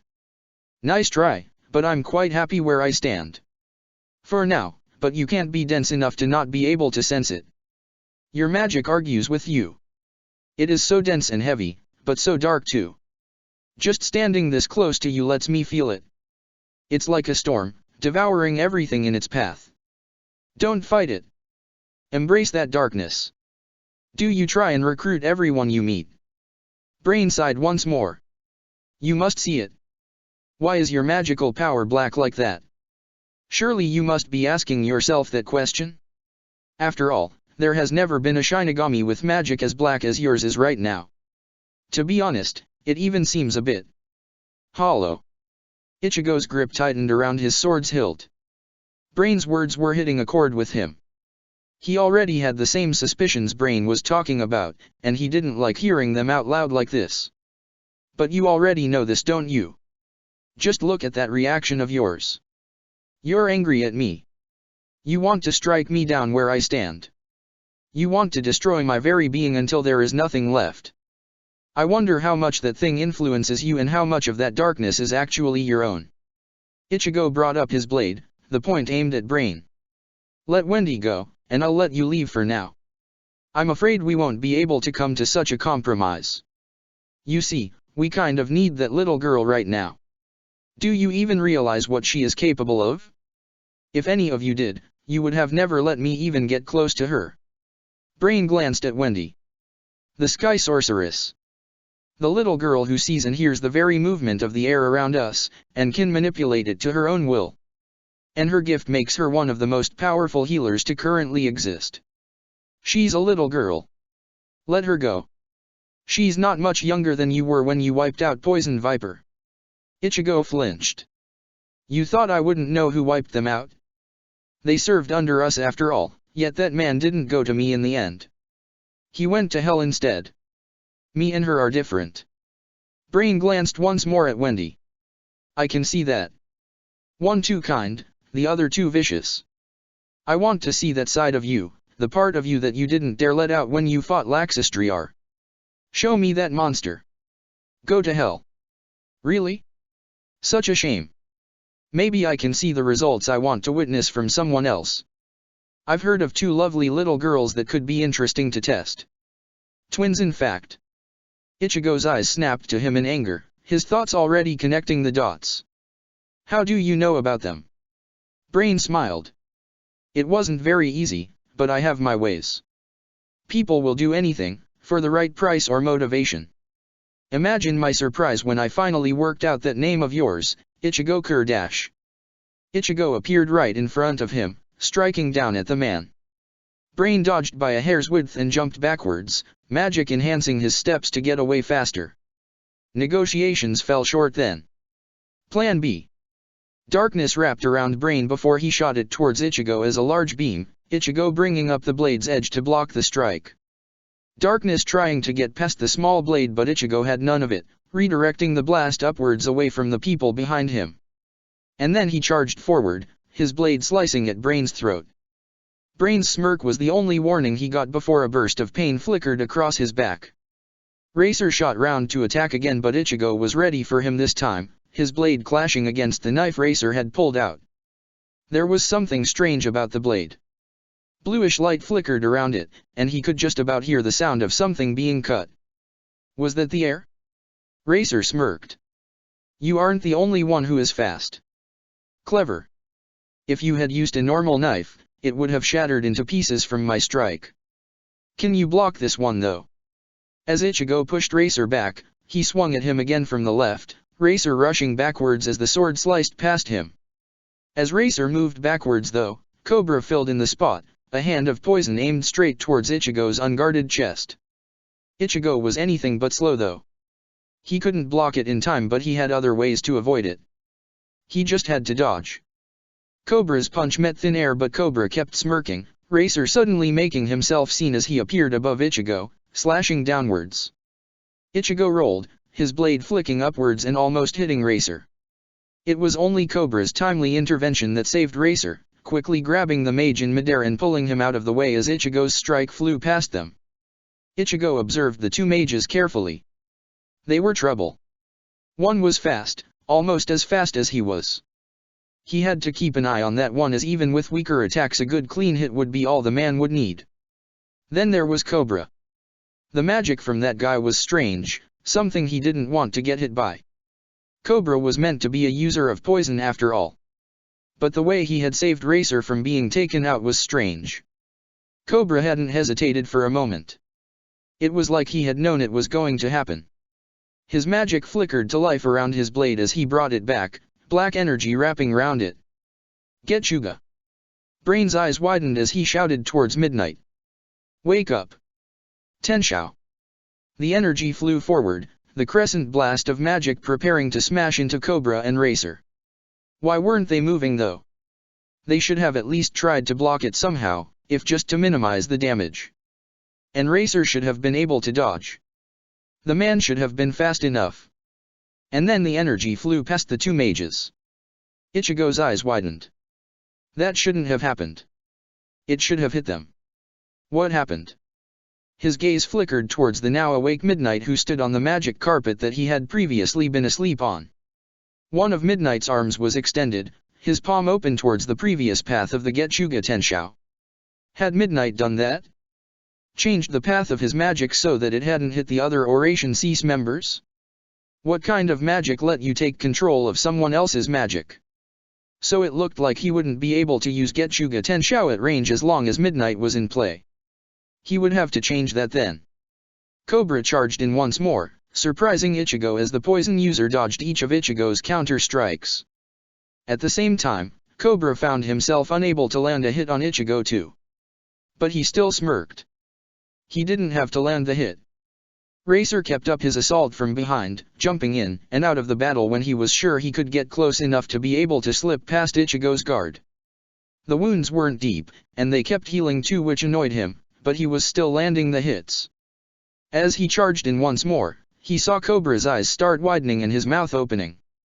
Back. Racer realized it was too late, already seeing Ichigo's sword slicing towards him. But as the blade grew closer, Racer felt himself falling, the ground collapsing to mud under his feet.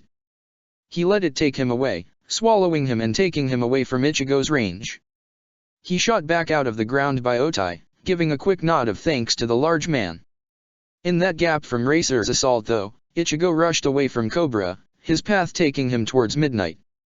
Midnight raised an arm only for nothing to happen, the black-haired man looking shocked that nothing was happening. He was saved as pillars of earth shot out around him, and by the time Ichigo slashed them apart, Midnight was gone. He shot back out of the ground next to Otai, glaring at the man. "What about my carpet? I'll buy you a new one, yes. But you should have remembered about his magic. If you had money, you would have remembered, yes." Ichigo glanced at the two before his gaze moved towards Angel, Jura standing by here. It didn't fool Ichigo though. The real Jura wouldn't be a traitor. The man had too much honor for something like that. That meant this was a fake. A good one, but still fake. But being able to use Jura's magic was another problem. He doubted Jura's earth magic would break as easily if the two fought, but the level the copycat had with it did slow him down a bit. Their skills were starting to annoy him. Getsuga Tenshou wasn't usable, and he wasn't sure if Kita could be used either. That defense was annoying too. He could break through it, but, combined with that liquid magic, they were able to escape before he could reach them. And then Racer and Cobra kept him occupied too, as they were doing now as he tried to think. None of them were actually managing to do serious damage, and that was helpful, but it was still a nuisance. There could be a way though. His Getsuga Tenshou was too obvious in its creation, and he doubted he would gather it before that Midnight either moved it away or even scattered if the man was capable of such a thing. Kidyu had the same weakness, just as long as the chant was used. So there was the way around it. As Racer rushed back in, he brought up his blade and parried the Speed Mage's knife. Magic burst to life around his left arm, its nature changing as it recognized his will and the spell he wished to use. It burst to lightning and Midnight rushed to try and stop him. Too late. Dark Capriccio. Hada number 63, Reikau Urhau. Ichigo redirected his movements, throwing himself into the large beam of darkness coming from Brain's staff and shot the Kidyu generated around his hand into the beam's path, a burst of lightning shooting along the beam. Brain just increased his attack's intensity and the two attacks exploded against one another, neither able to gain the upper hand. Ichigo dodged the surprise attack from Racer, his next attack being dodged by Cobra in turn. It seems he had discovered the powerhouse of the group.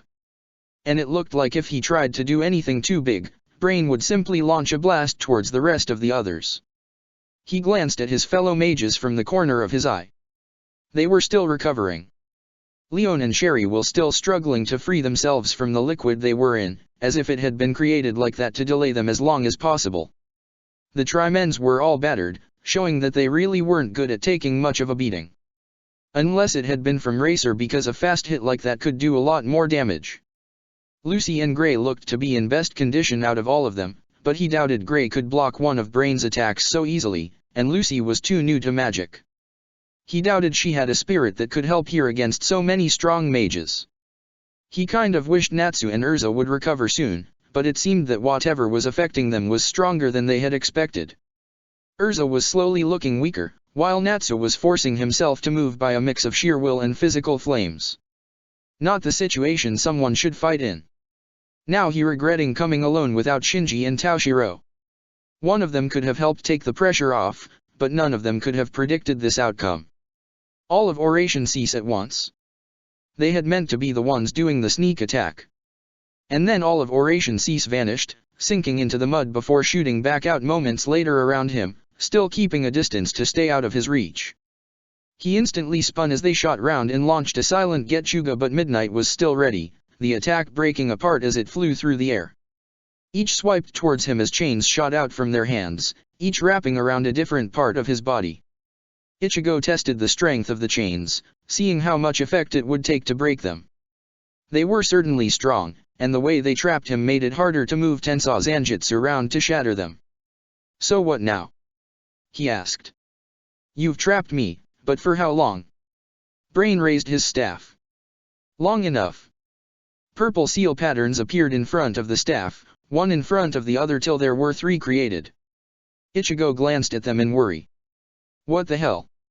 A flicker of purple's runes around Ichigo was his only warning before the entire area around him exploded upwards in a massive purple shockwave of magic, stretching up to the clouds. The members of Oration Cease except for Brain felt their chains snap and a black blur shot out of the pillar a moment later, crashing down near the allied forces. Ichigo used his sword to lean on as he struggled back on.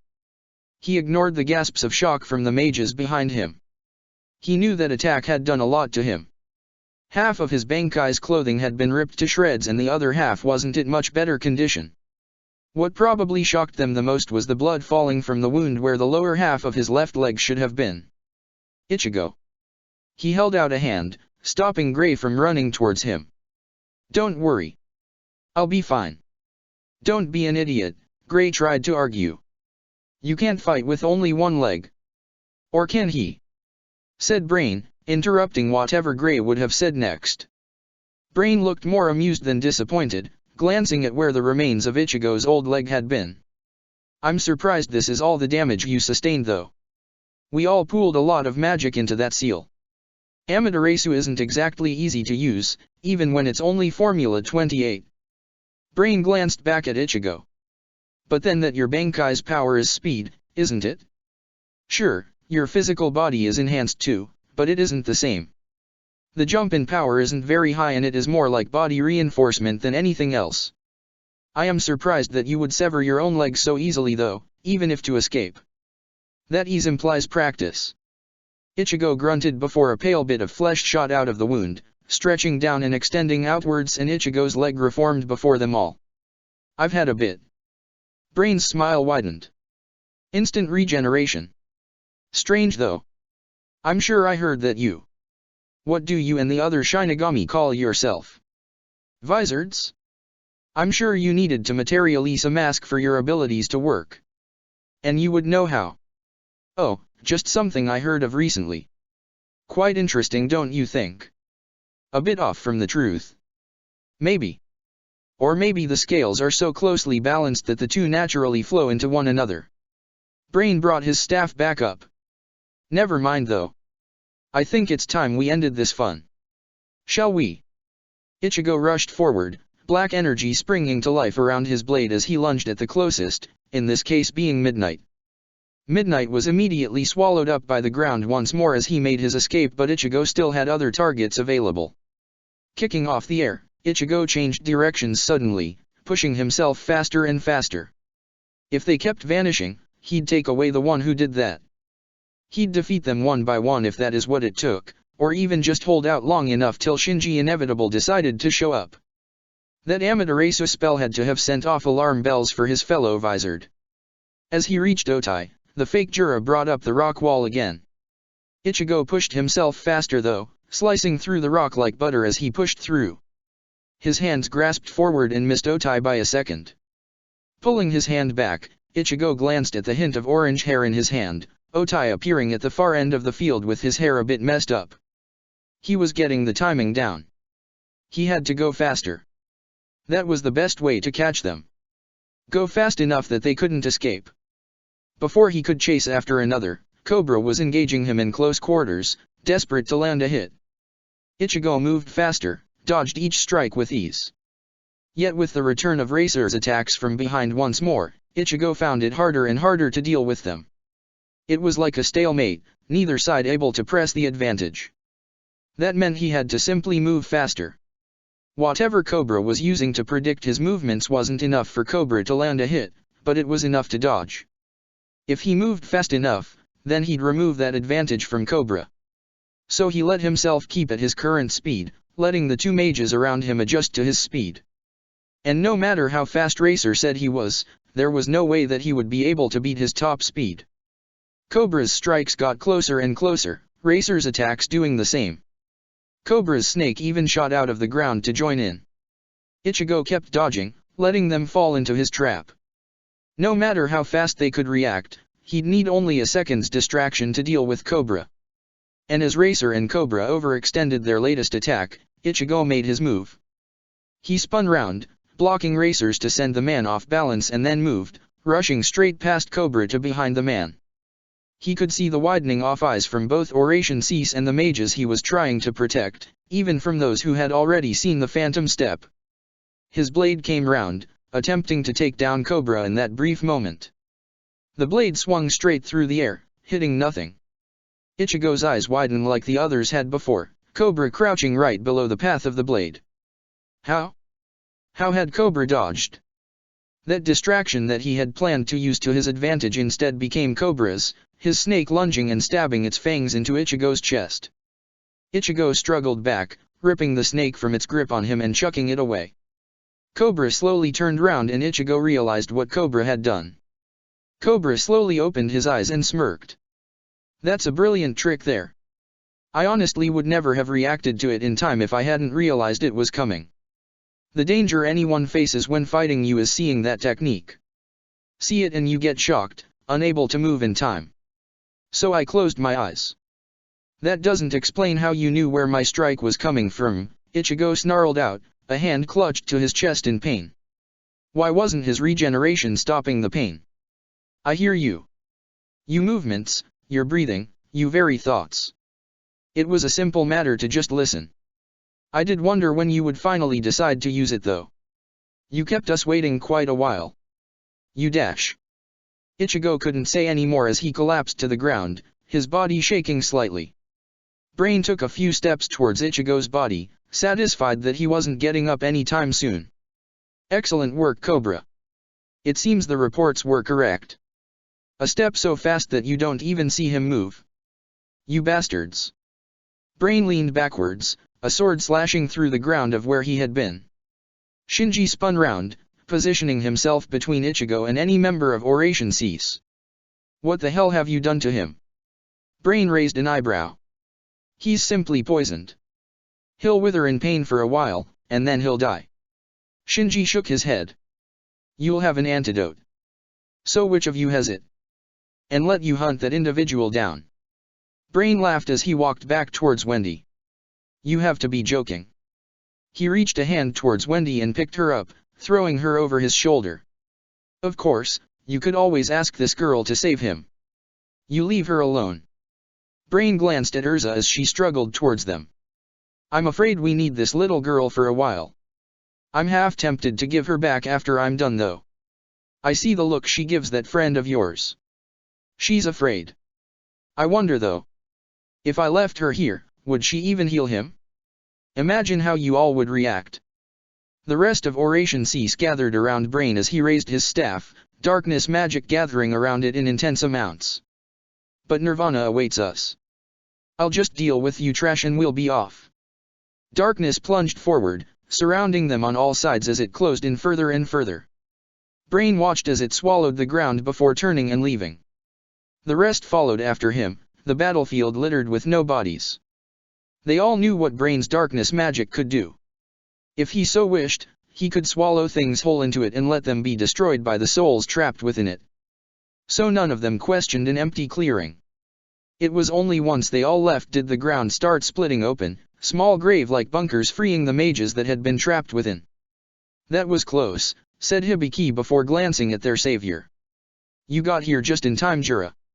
Jura bowed his head. I am sorry I was late. I fell for the enemy's trap, and I almost got you all killed. We both fell for it, said Ichiya as he stumbled out from the trees. We underestimated them by far. None of us could have suspected that Angel would have such a deadly disguise. We saw it too. Leon pointed towards Hibiki. Your student over there managed to figure it out before the fake could trick us any further. Ichiya looked at Hibiki with proud eyes. That is my student, men. Sensei. We have other problems, don't we, said Sherry in annoyance. How are we meant to beat them? They completely annihilated us. Gray nodded in agreement. She's right. They even beat Ichigo with what seemed to be ease. Shinji looked at Gray in disbelief. I find that hard to believe. I'm serious. They had a counter for everything he did. Jura stepped forward and examined Ichigo. It seems this was their plan from the start. They wanted the strongest of us out of the way. They got rid of me, dealt with Ichiya beforehand, beat Urza here, and then forced Ichigo to appear before them. What happened? I don't know, said Gray. Nothing he tried seemed to work. It wasn't like he was losing, but he wasn't winning either. Each one of Oration Cease performed a different role and stopped him from reaching any of the others. They were fast enough to react before he could reach them. Lucy looked at Gray questionable. I thought his speed would be able to catch them. Wasn't that what everyone was talking about after his fight with Laxus? Urza shook her head as she forced herself into a sitting position. Racer wasn't as fast as Ichigo, but he was still fast enough to keep up at close range. And while Ichigo could move fast towards the others, that moment's delay of destroying the earth wall let the other members of Oration Cease get away. But what about that phantom step I heard people talking about? They used it against him. Shinji glared at Urza. What are you talking about? The phantom step isn't something that can be used against Ichigo. It can't be copied. That's not what I mean. I saw the surprise most of them had, but Cobra countered it. How? Shinji's reply came more as a snarl, his gaze drilling a hole through Urza. Cobra shut his eyes. It seems like he can hear thoughts, and so he knew where to dodge to. It's how the man kept up with Ichigo in the fight, despite being slower. He always seemed to know where Ichigo would slash at. Shinji sighed in annoyance. I'm guessing that caused Ichigo to freeze like the one seeing the technique would do. Yes. Urza looked at him in confusion. Do you mean that was the first time it failed? Since it started working, yes. You can adjust to it as a fight goes on, but that is after a few uses. The first use is impossible to dodge because no amount of preparation is enough to make you not stop and stare. So because of that, Ichigo has never been in a situation where it didn't work.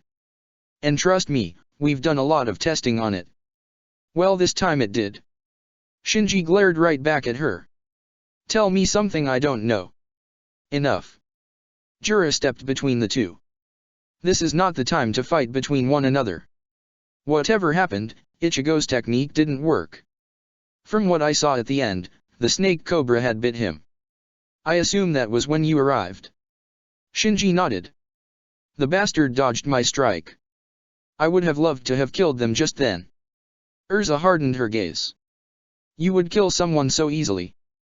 I said enough, said Jura, more forcefully than before. This is not a matter of morals. If you wish to leave your enemy alive, so be it. If you choose to leave them dead, that is also your choice. We cannot hold back against an enemy like this. Jura glanced at Urza. Now we have the matter of the poison cobra used. Haven't you noticed yet? It's a bit too quiet. Urza's eyes widened and she shot round, Natsu unmoving on the ground. Natsu. Gray and Lucy rushed with her to the Dragon Slayer's side, happy flying above them in worry. Hibiki. Hibiki turned towards Jura. Have you seen this type of poison before? No. Master. Ichiya stepped forward, a test tube already drawn. He released the stopper and a sweet aroma filled the air. Everyone felt their pain disappearing, Ichiya still focusing as he increased the spell's output. For Natsu, nothing happened. Ichiya glanced at Ichigo and saw there was a similar reaction. His spell wasn't doing anything. This is bad, men. This should have cured them of the poison in their blood. Hibiki stepped forward and kneeled Natsu, a small archive screen by his side. This isn't normal poison. I saw Natsu get hit by something from Cobra. A beam or something similar. I think the poison Natsu was infected with was from Cobra rather than his snake. Hibiki stood back up and turned to Jura. I'd say his Dragon Slayer magic is helping resist the poison, but it won't help forever. It isn't a very big concentration in his blood, but it is spreading rapidly. We need medical assistance. What about Ichigo? Hibiki moved towards Ichigo, crouching by Shinji. He reached a hand forward and pushed a bit of Ichigo's top out of the way, revealing the puncture marks from the snake's fangs. This is very bad. Shinji glared at Hibiki. How bad? The snake didn't get a glancing hit. It injected the poison right by his heart. It's the worst possible situation for Ichigo to be in. By all rights, Ichigo should already be dead. Shinji nodded. Instant regeneration. Can it heal the poison? No. Then how is that the reason he is still alive? It's not a healing technique. It's a regeneration one. However, it is hard to destroy things, only regrow them. Right now, Ichigo's body is rapidly destroying the infected areas around his heart and then repairing them. However, the poison is spreading, and the amount of magic needed to regrow his entire blood network is way too much to imagine. That's why it's focused on a small area, making sure it keeps the poison from his heart. He regrew a leg fine enough. Was the leg destroyed? Yes. Then there is your answer. As I said, the main purpose of the technique is regeneration. His leg was destroyed already, so he only had to regrow a new one. Shinji raised his head away from Ichigo, looking towards Jura. Brain said that Wendy could heal him. We need to find her now. I heard. Jura gestured towards Hibiki. If you will. Hibiki nodded and brought up a large archive screen, a map of the area appearing. A few more taps and his brow tightened. That isn't normal. What isn't? I can't track them.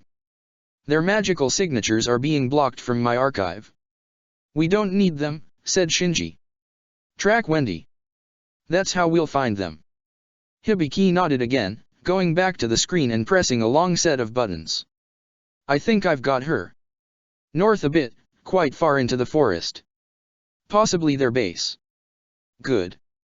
A shout of alarm was heard as they saw Lucy struggling to hold her shorts up while Urza stole the belt, tightening it around her arm. The others could see the faint spread of purple, getting closer and closer to the top of her arm. You're poisoned, said Gray in alarm. But I thought it only got a glancing hit. It was, said Urza. This poison is strong. We need to deal with it now if we want it to stop spreading. And we need more people in the fight. A blade appeared in her hands and she chucked it on the ground in front of her, sitting down beside it with her arm outstretched. Cut it off. Gray's eyes widened. Are you an idiot? Don't do this, Urza. Leon meanwhile had a different opinion. Okay then. He reached towards the sword and picked it up, Gray the only one standing between Leon and Urza. Hold on a minute. There's got to be another way. Yeah, joined in the Tri-Mens.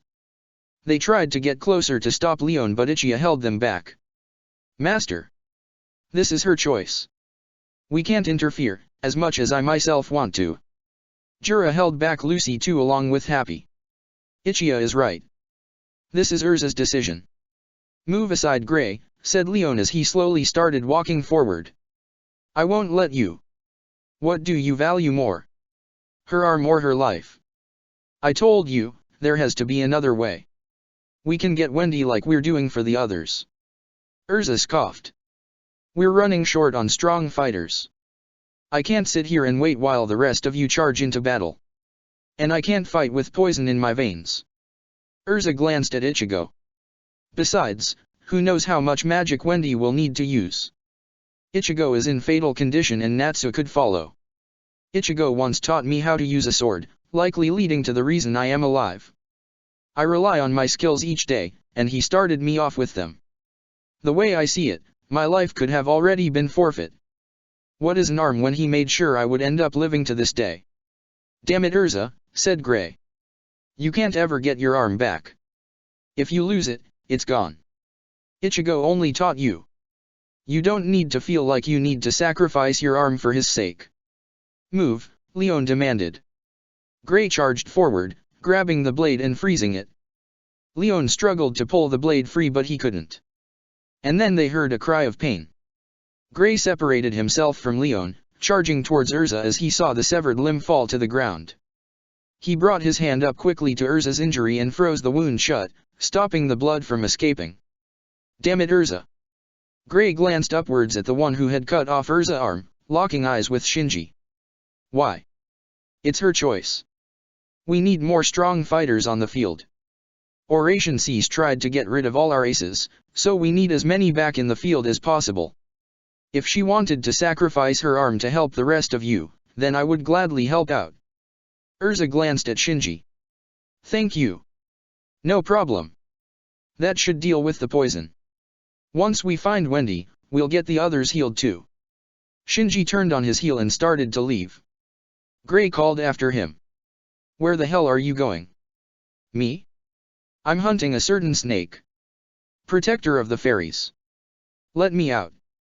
Zanjitsu glared down at the hollow, still bound to the ground by blades. He could see some of them had loosened. One had even been ripped out completely. I said let me out. Zanjitsu shook his head before dropping down to the hollow, slashing a blade into one of its hands. Enough. The hollow just chuckled. Knew you'd appear eventually. Now hurry up and let me out. Zanjitsu glared at the hollow. We've had this conversation before. I am all Ichigo needs. He does not need your help. Are you serious? The hollow glared at Zanjitsu, not seeing a drop of humor on the man's face. You are. You're going to get him killed. He won't die. Yes he will. I'm the one keeping him alive. Zanjitsu scowled. He doesn't need your power. It's my regeneration that is stopping the poison. Let me out. I can fix him. I can save him. He has access to your strength. There is no need to let you out to fix it. The hollow laughed. What? You think he can survive on suppressed power? The hollow smiled as he saw Zanjitsu wince. Let me out. I'll increase the regeneration rate myself. I'll destroy every poisoned area and recreate it before he can die. Zanjitsu's hand subconsciously reached towards one of the swords and the hollow continued speaking, desperately trying to persuade Zanjitsu to free him. I'll do it. Bring me out of this place and I'll make sure he lives. Zanjitsu's hand froze as it rested on one of the blades. Ichigo does not have the magical power to get rid of the poison, not when it is spread so far throughout his body. I'm sure you can find the extra magic from somewhere. You should be good at that after all, considering what you are. Zanjitsu's grip tightened around a blade's hilt. Your word. Once this is over, you will willing go back down here. I'll let you out just long enough to save him and make sure he is okay. And then you go back. The hollow smiled in thanks. Deal. Zanjitsu held the blade tightly and pulled. Then do what I can't do. Save him. Protector of the Fairies. Check the description for the links to the author.